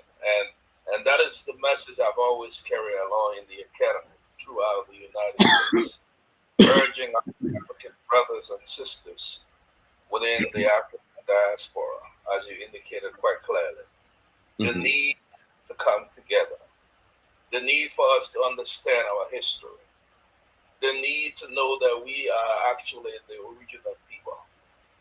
And if we can do that, and if we can appreciate where we come from, our heritage and our blackness, and coming together in that particular holistic way, in keeping with African solidarity, I don't think there's anything insurmountable that we cannot overcome. I agree. I just called to say a big thank you, and I'm wondering, Prof Small, where are you? Are you in New York or you're in somewhere in the South? I'm in northern part of New York. It's called New Rochelle, but I do spend a lot of time back and forth into Ghana, where me and some Dr. Jeffries and some comrades, we own a hotel down in the Cape Coast area in Ola. And I do travel around. I go to Ethiopia. I haven't been to Nigeria in a while, but my brother Femi is demanding that I come to Nigeria this year. So I will be in Nigeria at some point this year. Me too. Yes. Okay. Well, we're looking forward as you continue this conversation. Yes, sir. It's quite a very learning environment that we come to. Yeah. And you can always reach out to Sister Susan. Reach out to Sister Susan off air, and she can share my telephone number with you. Okay, I sure will. All right. Thank you. Thank you. Thank you. I think this one is coming from. Hello? Where are you calling from? Calling from St. Martin. St. Martin in the Wow. Caribbean. Okay. Oh, brother, thank you. Go ahead.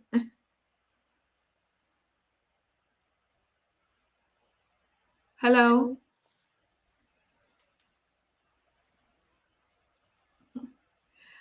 Oh, well, St. Hello. Martin Can is you my hear?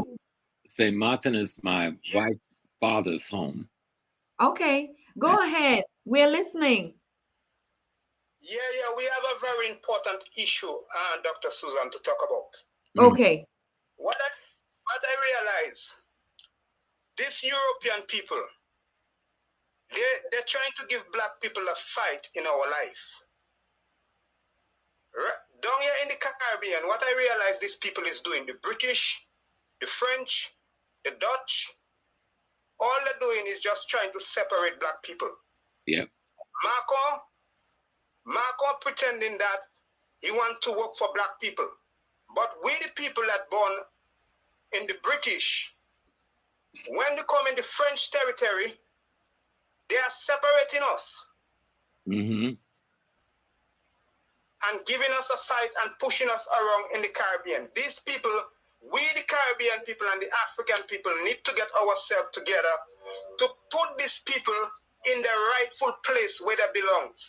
Because for me, in the Caribbean, in Africa, we're not communicating to find out what is happening over there and what is happening in the Caribbean. This is why these people seems to me that they want to take advantage of people. Are you there? Yes. Listening.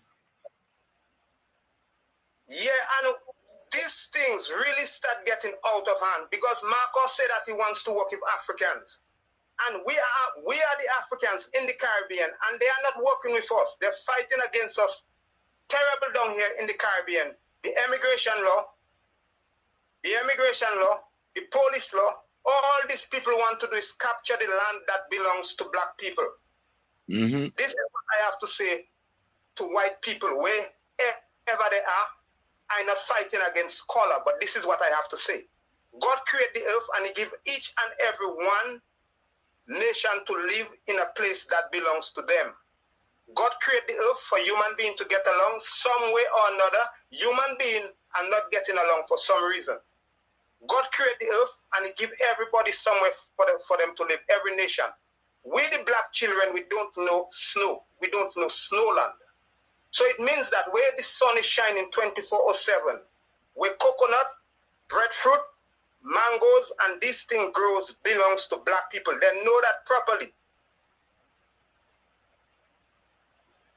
Well, we agree with you.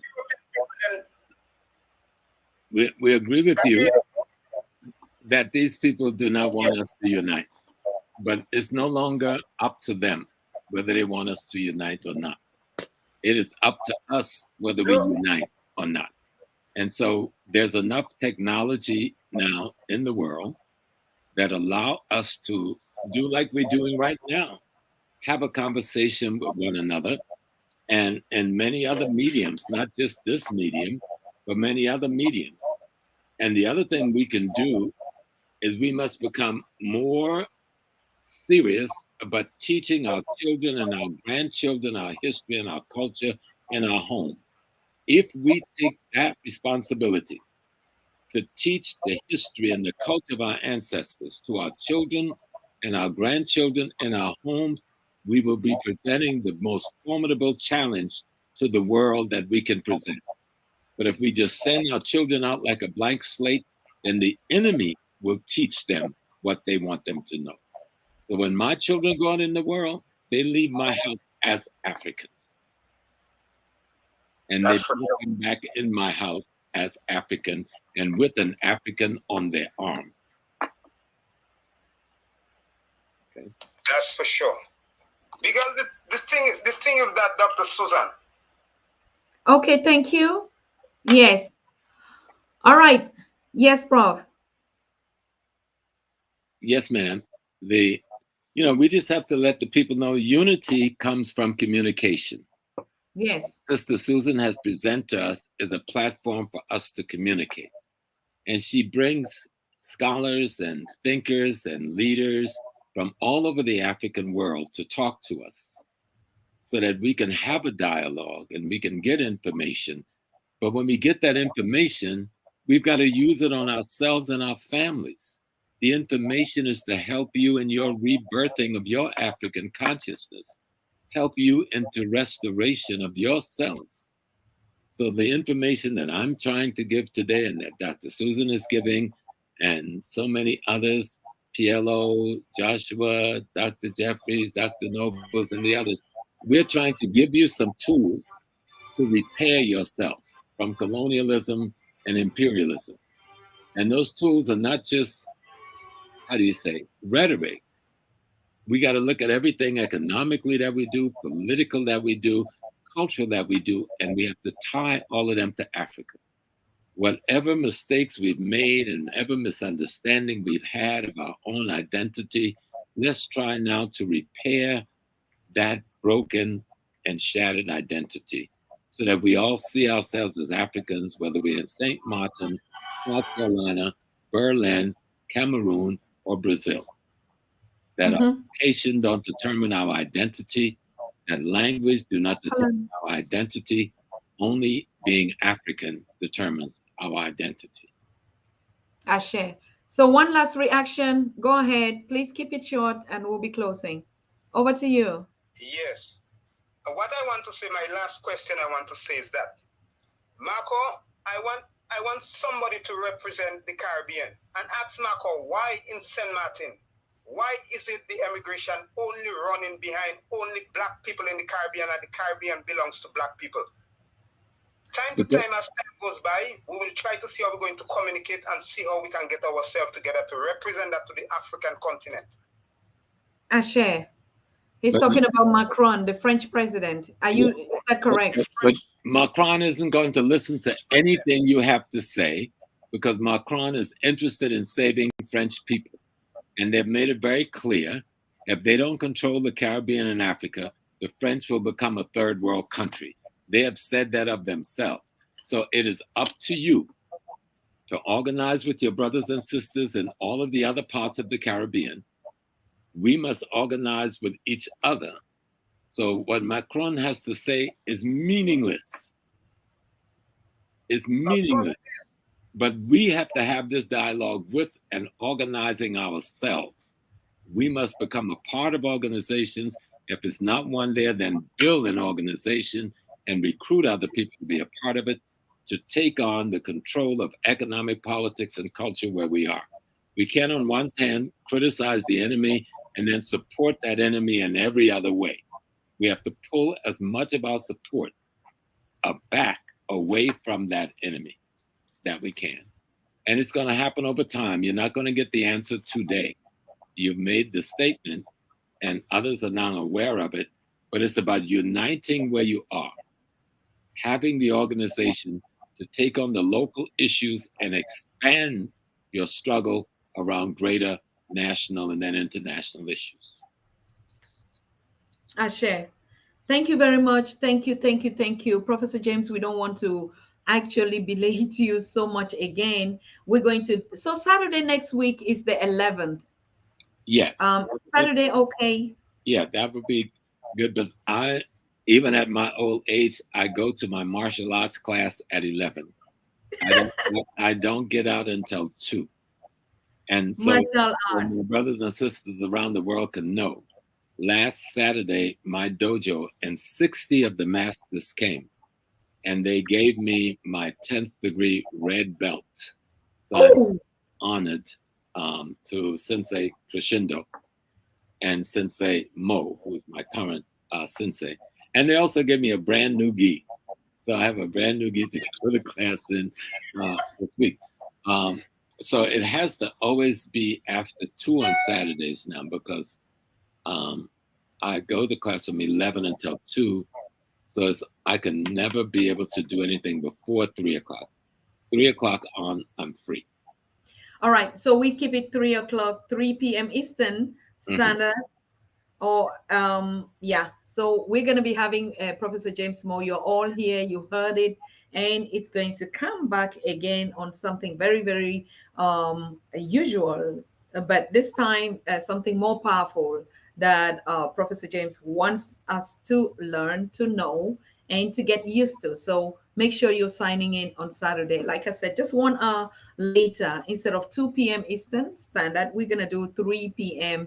because we don't want to interrupt in your martial art. That's also a question that we're going to be talking about, how we can really spread this art of meditation, spirituality and meditation through martial art across our young people. Let, Professor Pierre Lumumba did it and is doing it.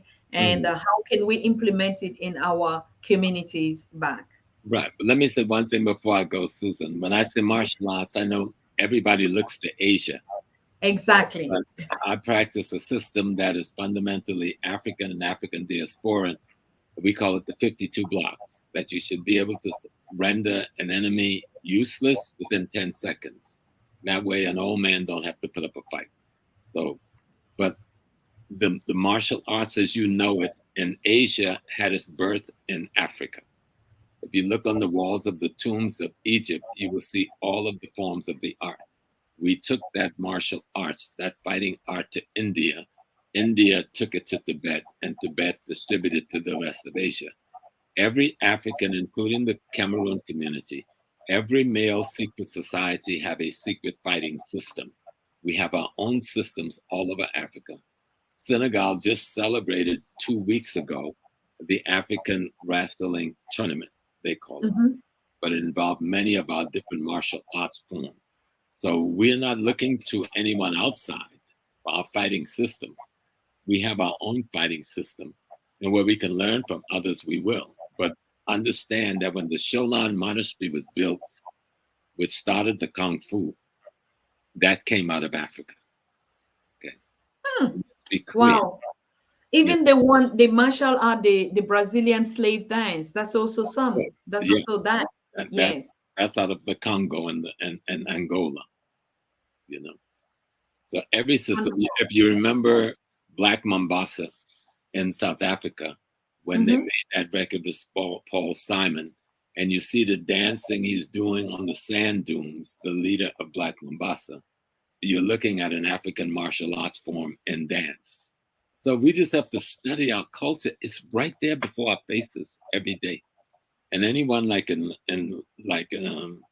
Liberia, where a lot of the traditional societies of secret and initiation still exist, those young men who are taken into that forest for that period of time is initiated into the martial arts form of that culture. So, and the sisters. So we need to just go back to black. We got everything we need. It's in our history. Go back to black. We have everything we need. It's in our history. And Yeah. it's going to erase the misery and the mystery. And the misery. Thank you. I'm gonna put the misery in there too. Know your history, you will erase the misery and the mystery. Yes. Beautiful. Thank you. Thank you, Prof. So we see ourselves with you again Yes. Saturday, 3 p.m. Eastern Standard Time. Okay. All right, my dear. Peace and blessings to the African world. Love you much. Love is the We love blood you too. that runs in our. African secret science. JC just said it. African secret science. Thank you. Thank you, people. Have you subscribed? Have you signed in for your membership on Pan African Daily? Please, if not, just do it right away. While we're closing up, I just want to share my thanks to you. Most people are asking, how can we join? Where should we find it? If you just go to our page, you're just going to see join. So you click join, you're going to see the membership. And every member that you see here, her name written on green or his name with a green tick, that's already a member. So please just go on, sign up a membership for Pan African Daily. This is going to actually help us not only to run our projects, but we're going to keep our communities really intact, you know. So thank you so very much. Thank you. You have been a great, great inspiration and audience to all of us. At the end of the day, we're almost hitting 800 that has watched this program. What kind of lectures can you reach out with 800 people in 1 hour, 30 minutes? And not just any kind of lectures. So it is very important that our scholars, just like he said, in every village, for all of you on the continent, go to your elders, ask them what they know. We have gadgets today, we have recording, we have phones and everything. Go into the villages in every dialect, in every language. Talk to your parents, talk to your great grandparents. What is it that they know about their culture? Let them teach us, let them know. Particularly, we were talking the other day about agriculture, our seed bank, our organic seed banks. Talk to your elders in the community. All the seeds that they still have, most of them have preserved them. How can we start gathering whatever seeds we have? It's not only on the continent, even in the Caribbean, where we know we have our own original seeds as well. Like the brother said, all of us in the tropical centers, southern or in the tropical areas. It's not a coincidence that in the Caribbean or in Haiti, everywhere that we are, you see the sun, the tropical fruits, mangoes, pineapples, ananas, everything, peach fruits. Those are the kind of elements that also always go with us as tropical people. But yes, someone said in South Africa today we have, or now we have snow. Yes, that's also because part of South Africa, yet the noun is also white. And so snow too would come along. Okay. So the vegetation actually also tells us and even regroups us and even show us the symbols of who we are just by communicating with our nature. Nature understands if this is a grouping of black people here, they need sun, they need this, they need this, they need this for our metabolism to actually function rightly. Okay. So please, I'm calling on you to join us this week. I don't know who's going to be coming up. I think thank you, thank you, thank you. We just saw our member say congratulations. If you see anyone that posts here, like Cheryl, and you see all of them, all Brother Turner, you see their names in green. It's not just because we're doing any kind of marginalization or discrimination here with the names and the colors. It's just because they sign in to be a member, a YouTube membership program for people that are using their platform. So they get a 30% while we get 70%. So if you donate $20, so they're gonna get how much? We're gonna get 15 or 16, depending on when, or 15 when taxes will come on. So that's a beautiful way. That's a beautiful way to actually keep our platforms educational, keep them standard, keep them at the level of our sacrifices. Like none of us is paid for doing this. Either me or the professors, anyone that you see on the Pan African Daily doesn't pay a penny to be here. Like unlike most platforms where they charge you to be a guest or you want to do your promotions. No, we are here for the liberation of our people through our cultural education, our art, our culture, our heritage. That's our calling, that's our mission given to us by the Most High, and we are serving our people with all our humility in every aspect. If we do mistakes, please pardon us. If we maybe say some things that are not, or even our broken languages, please, we are not apologizing for anything that we do here. We are missionaries on our mission, and the mission would be brought to your heart the way we are called to share it with you. So I want to thank you very much. One last very good point or good word that I want to say. I want to congratulate all of you and say we are officially registered in the United States. Pan African Daily is officially a non-profit organization, philanthropic and charity for education, for our cultural education, our indigenous education. So officially, we received our our registration on Friday. That was yesterday. And so we are going to actually begin to do and connect and teach and event in America, not just America, but North America. All right. So North American countries, we're talking also about the Caribbeans, even though we still have to, according to our registration, extend another membership out there in the Caribbean. So this has gladdened my heart and all of us. And the name of the organization that is running it is called the Africa We Want Network. Like I told you, the Africa We Want Network, abbreviated TOWN. So we gave it the quotation Town Village. Why Town Village? The town is TAWWN and stroke village. That's the name of our non-profit organization that has been registered officially here in the United States. And Town is going to be in charge of the Pan African Daily TV. It's a non-profit organization, and we're just waiting now for a 501c, which gives us the permission to be able to work with Black businesses at a known tax charges. Okay. So, but remember, we have a branch, or it's registered also in Europe, precisely in Germany, and particularly on the continent is where the official headquarters is. So we have a branch in Germany where we've been and where we are operating, and now we have the branch in US officially registered.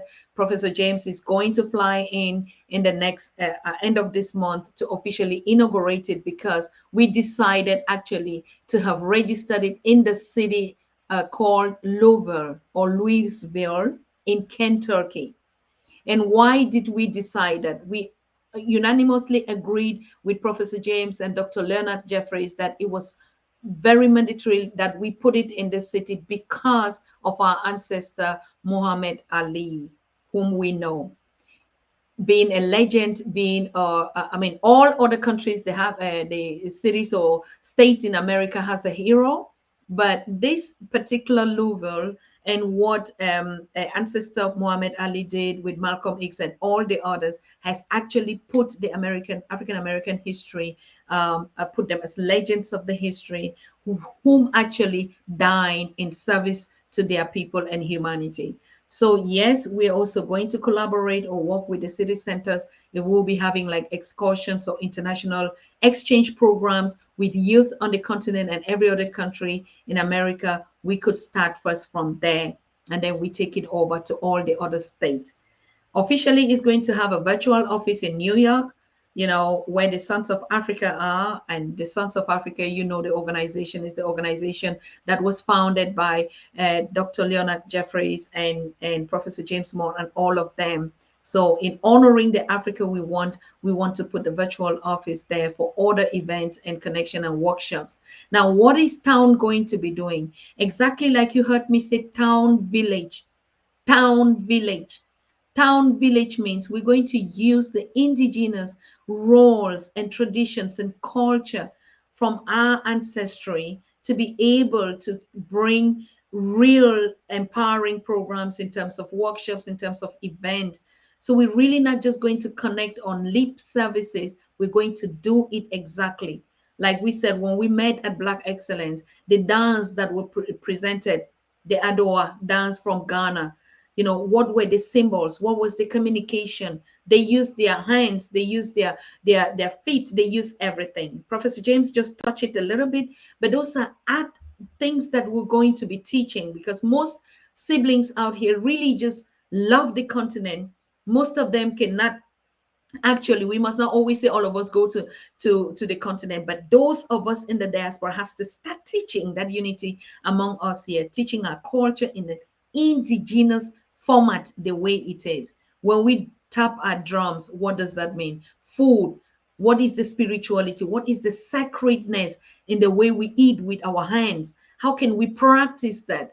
We must not go to Chinese restaurants and eat with spoons. And when we go to African restaurants, we begin to use cutleries.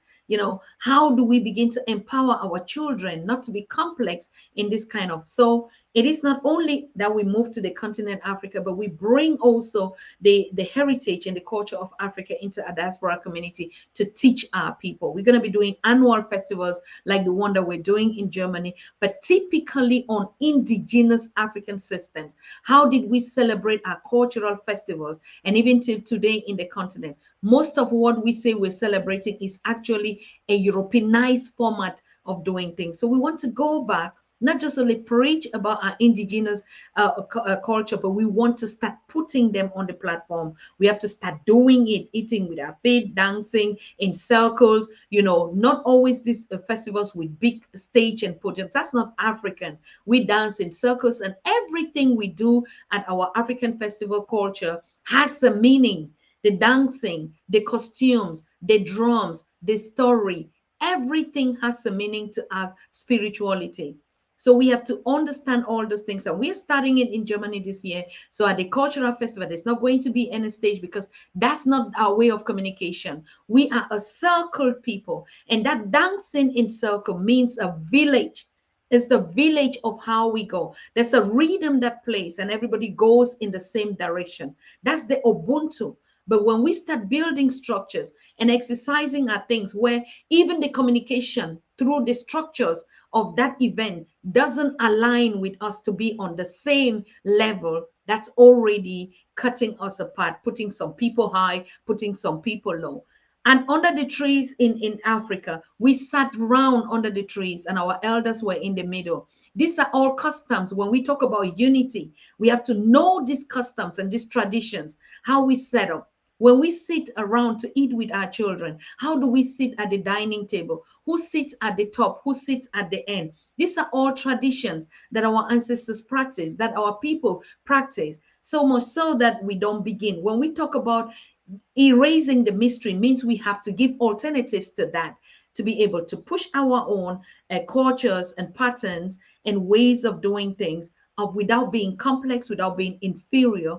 And I think that will go a long way to connect us even more further, to bridge us even more stronger. So yes, I'm very happy to announce this to you. In the next days, we'll be doing what we call creating all the administrative structures that are required from us, like creating the bank accounts, all the information that we need, and also officially electing even the boards that will be representing out here in the different state, federal states of America. So yes, in the long run, like we say, anything that we say, we implement it. When we met at the conference, Professor, they corrected. We talked about the idea, the vision, and how we really can implement this kind of authentic, original, organic teaching without being complex. Because most of the time we talk about Africa, we don't even know it. Yes, we just say it as a continent, but now we are going to actually practice it and do things that actually unite us. Doesn't matter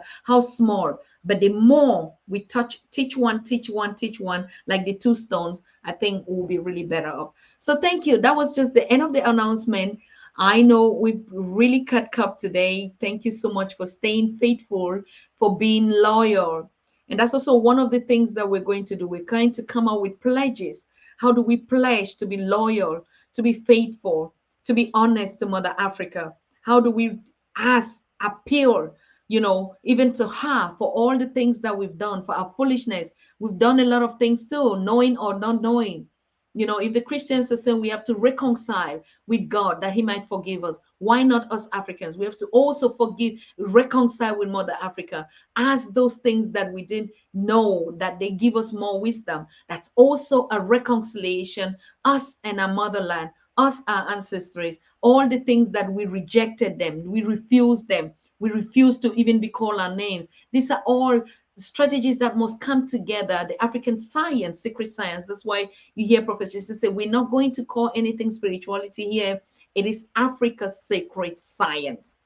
And it's really stated in our constitution also in town as the African sacred science. Okay. So all this knowledge that we gather, Why we still putting up a lot of research? Then, like he said, the one thing that we also agreed on is why do we keep dividing ourselves and say, oh, we are Kemet, we are this? Yes, that's our origin or our Kebulan. We cannot go back to all the structures again. But we know it is implanted in us, whether we are called Al Kebulan or called what. But if you don't show that Africanness in you, it is in how you put it, not only in the name that we carry. So we had agreed, just like you heard him say, to say we're going to maintain Africa because they did a research. Africa comes from Africa, not what history is telling you was the name of what. Okay.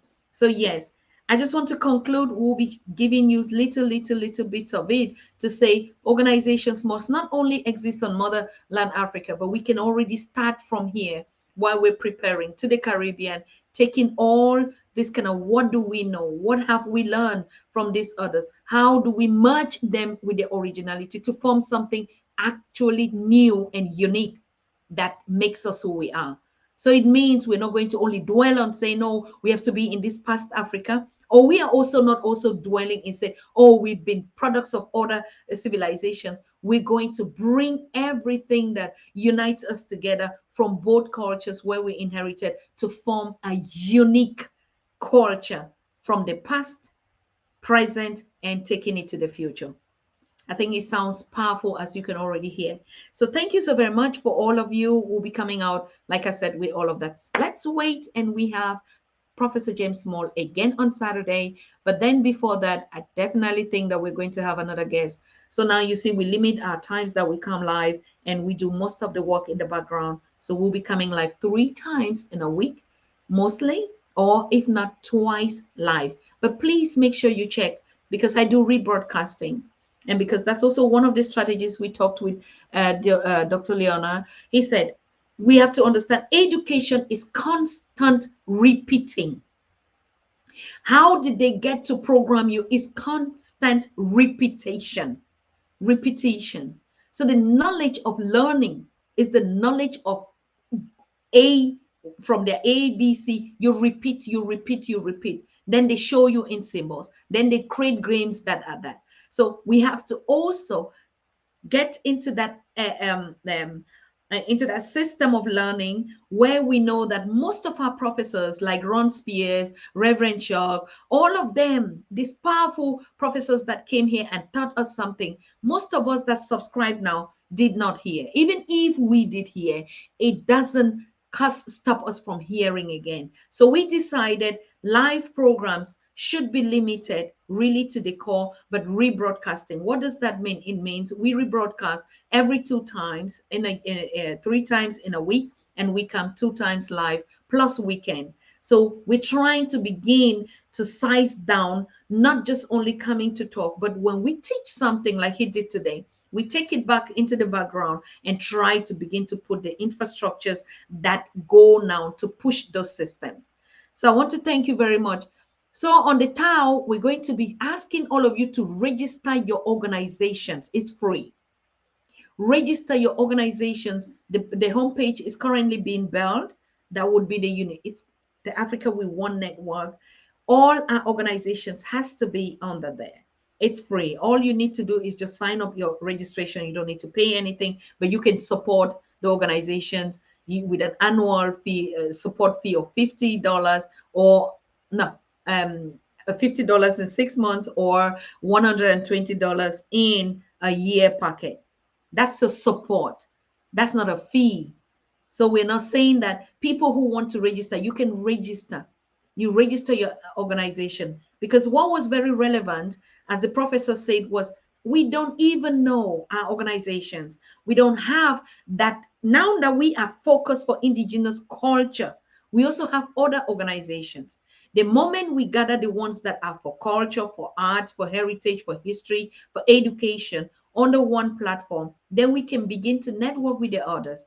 So, but for the Africa We Want, register all your initiatives that is African on it and Africa consciousness. Whether you're in the Caribbean, you're on the continent, you're in Europe, you're in the Americas, make sure you just go, you see registration when it's live, and you click on it, you sign in your registration. Tell us about your organization. Why are we doing that? Because only the members that will be registered could come and start teaching us. Right now, we belabor a lot of our speakers. They have to come all the time. The same. We have to pull Baba Smo. Yes, of course. But we do know from youth to women to groups to other elders, there are lot of knowledge. There are a lot of us organizations that are doing the same thing, but we are not networking. We are not connecting together. So, in order for us to get that, like a shopping bank of organizations that are doing what, and to facilitate our communication on Pan African Daily, and also to engage the people with their organization to host their own individual programs here, so that we can also focus on other things, it is necessary that you register your organization.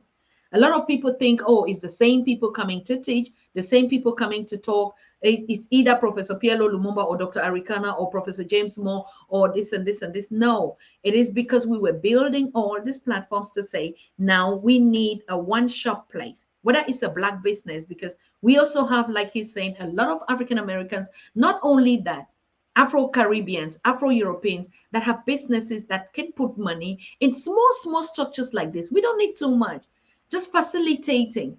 They're not giving it to us, they're giving it even to the other organizations, because we have a lot of charity organizations that just want to feed their community. They just want to feed. And that's enough education for us. We have a lot of women groups that are just looking for small boreholes in the village and the continent. So we have little minute micro projects on the continent that when we gather, those that know that they are big, they can contribute something just to provide a borehole. It should be us, because we say the Africa we want is by us, like Fubu said, from us by us. Okay. So that's the whole concept. It's not complicated. It's nothing that we want to create new, but we just want to gather. As we're talking about unity, is bringing us together. We know about the project of Baba Marvin, the $1 One Africa. These are all platforms that we have to connect to.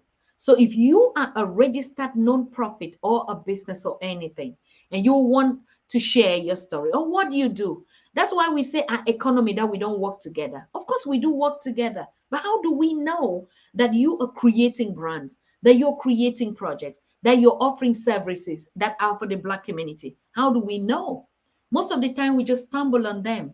So we need these networks. I know there are already a lot existing in the diaspora, but this one of the Pan African Daily has to do with communication and education and culture, and it's bridging the Africans on the continent, the Africans in the diaspora. That's very unique. Okay. So connecting your organizations so that we can show light on you, so that we can communicate, so that we can bring that power in unity is a very awesome and a noble step that we're taking in 2023. Okay. Now I already just gave you everything. So coming up next week, if you see us post anything or share a link on that we are live, please just go on it, give your feedback, give your comment. It's still work in progress. It's not something that has to be complicated. It's just a simple house. It's not a kingdom. We have our kingdoms that we're building, but this one is a simple house structure. You enter the parlor, and you see where you have to go, the bedroom or the desk. We need to get active.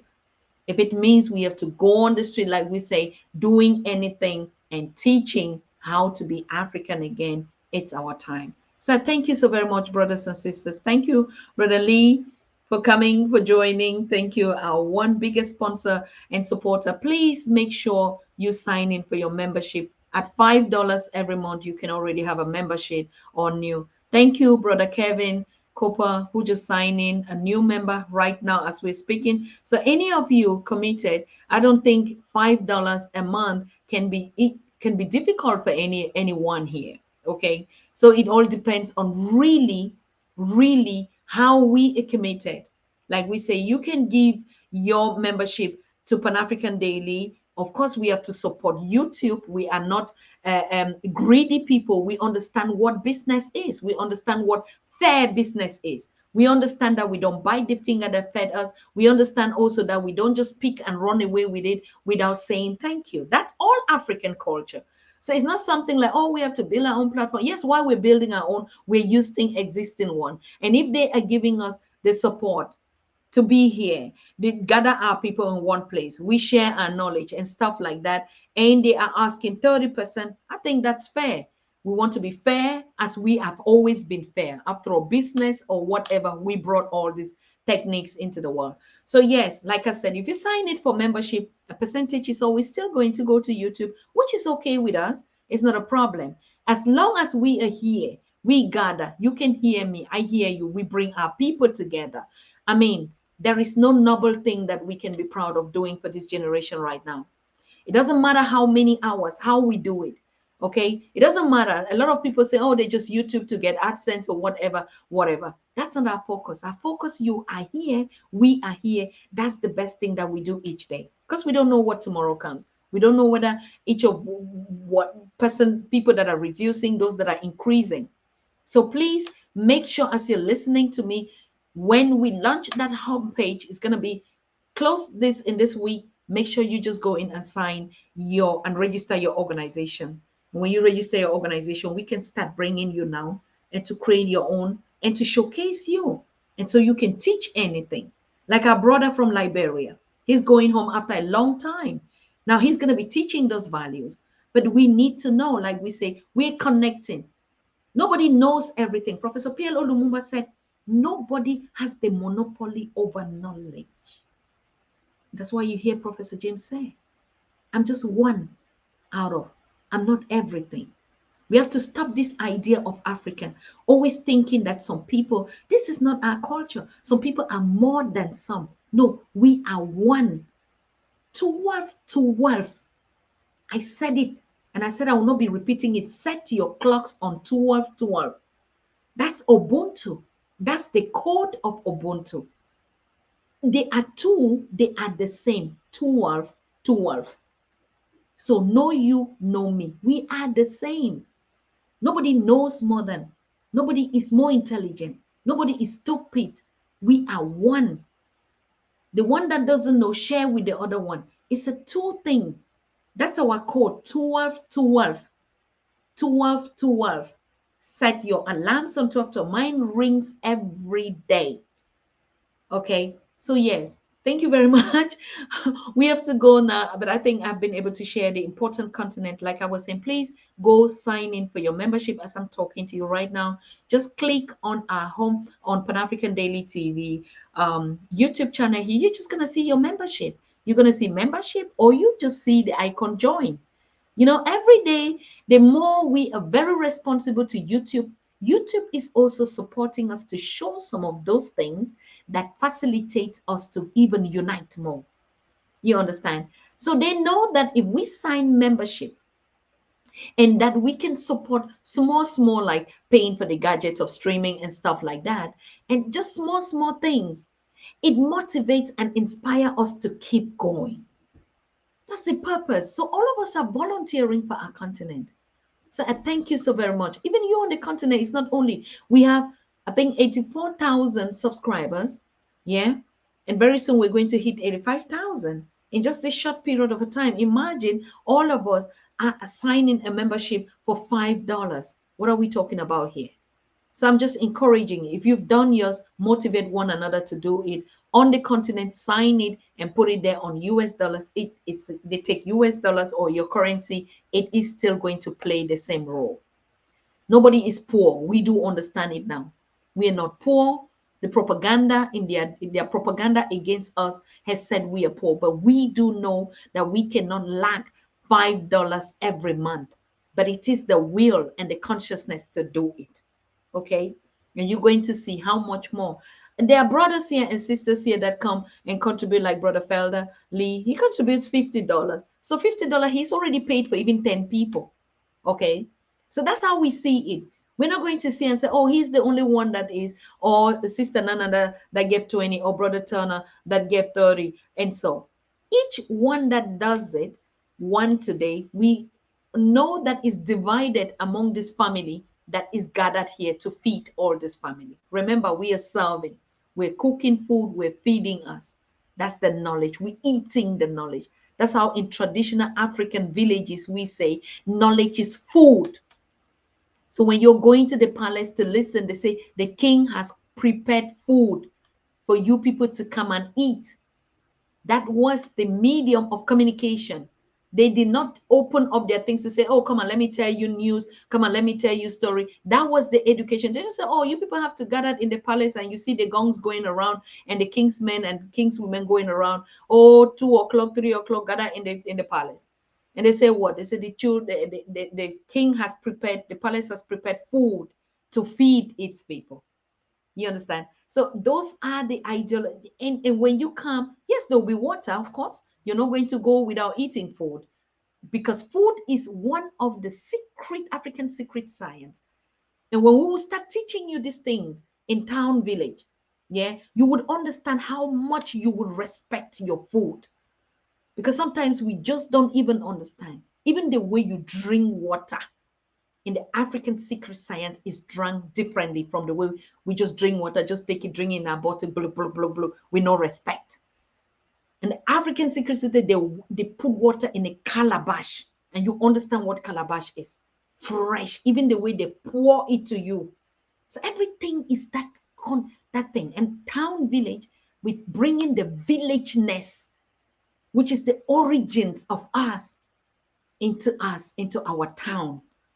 Okay, so town, village is us.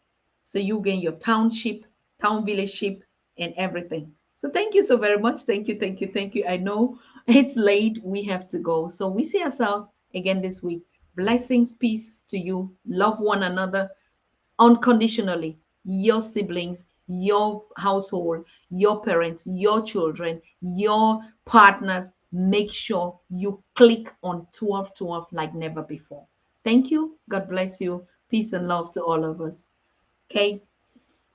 So we are good to go. If you don't hear the signal and the message, You are watching the Pan African Daily TV with Dr. Susan Tata. The Africa we want: unity, consciousness, our culture, our spirituality, our history. One Africa for Africans worldwide.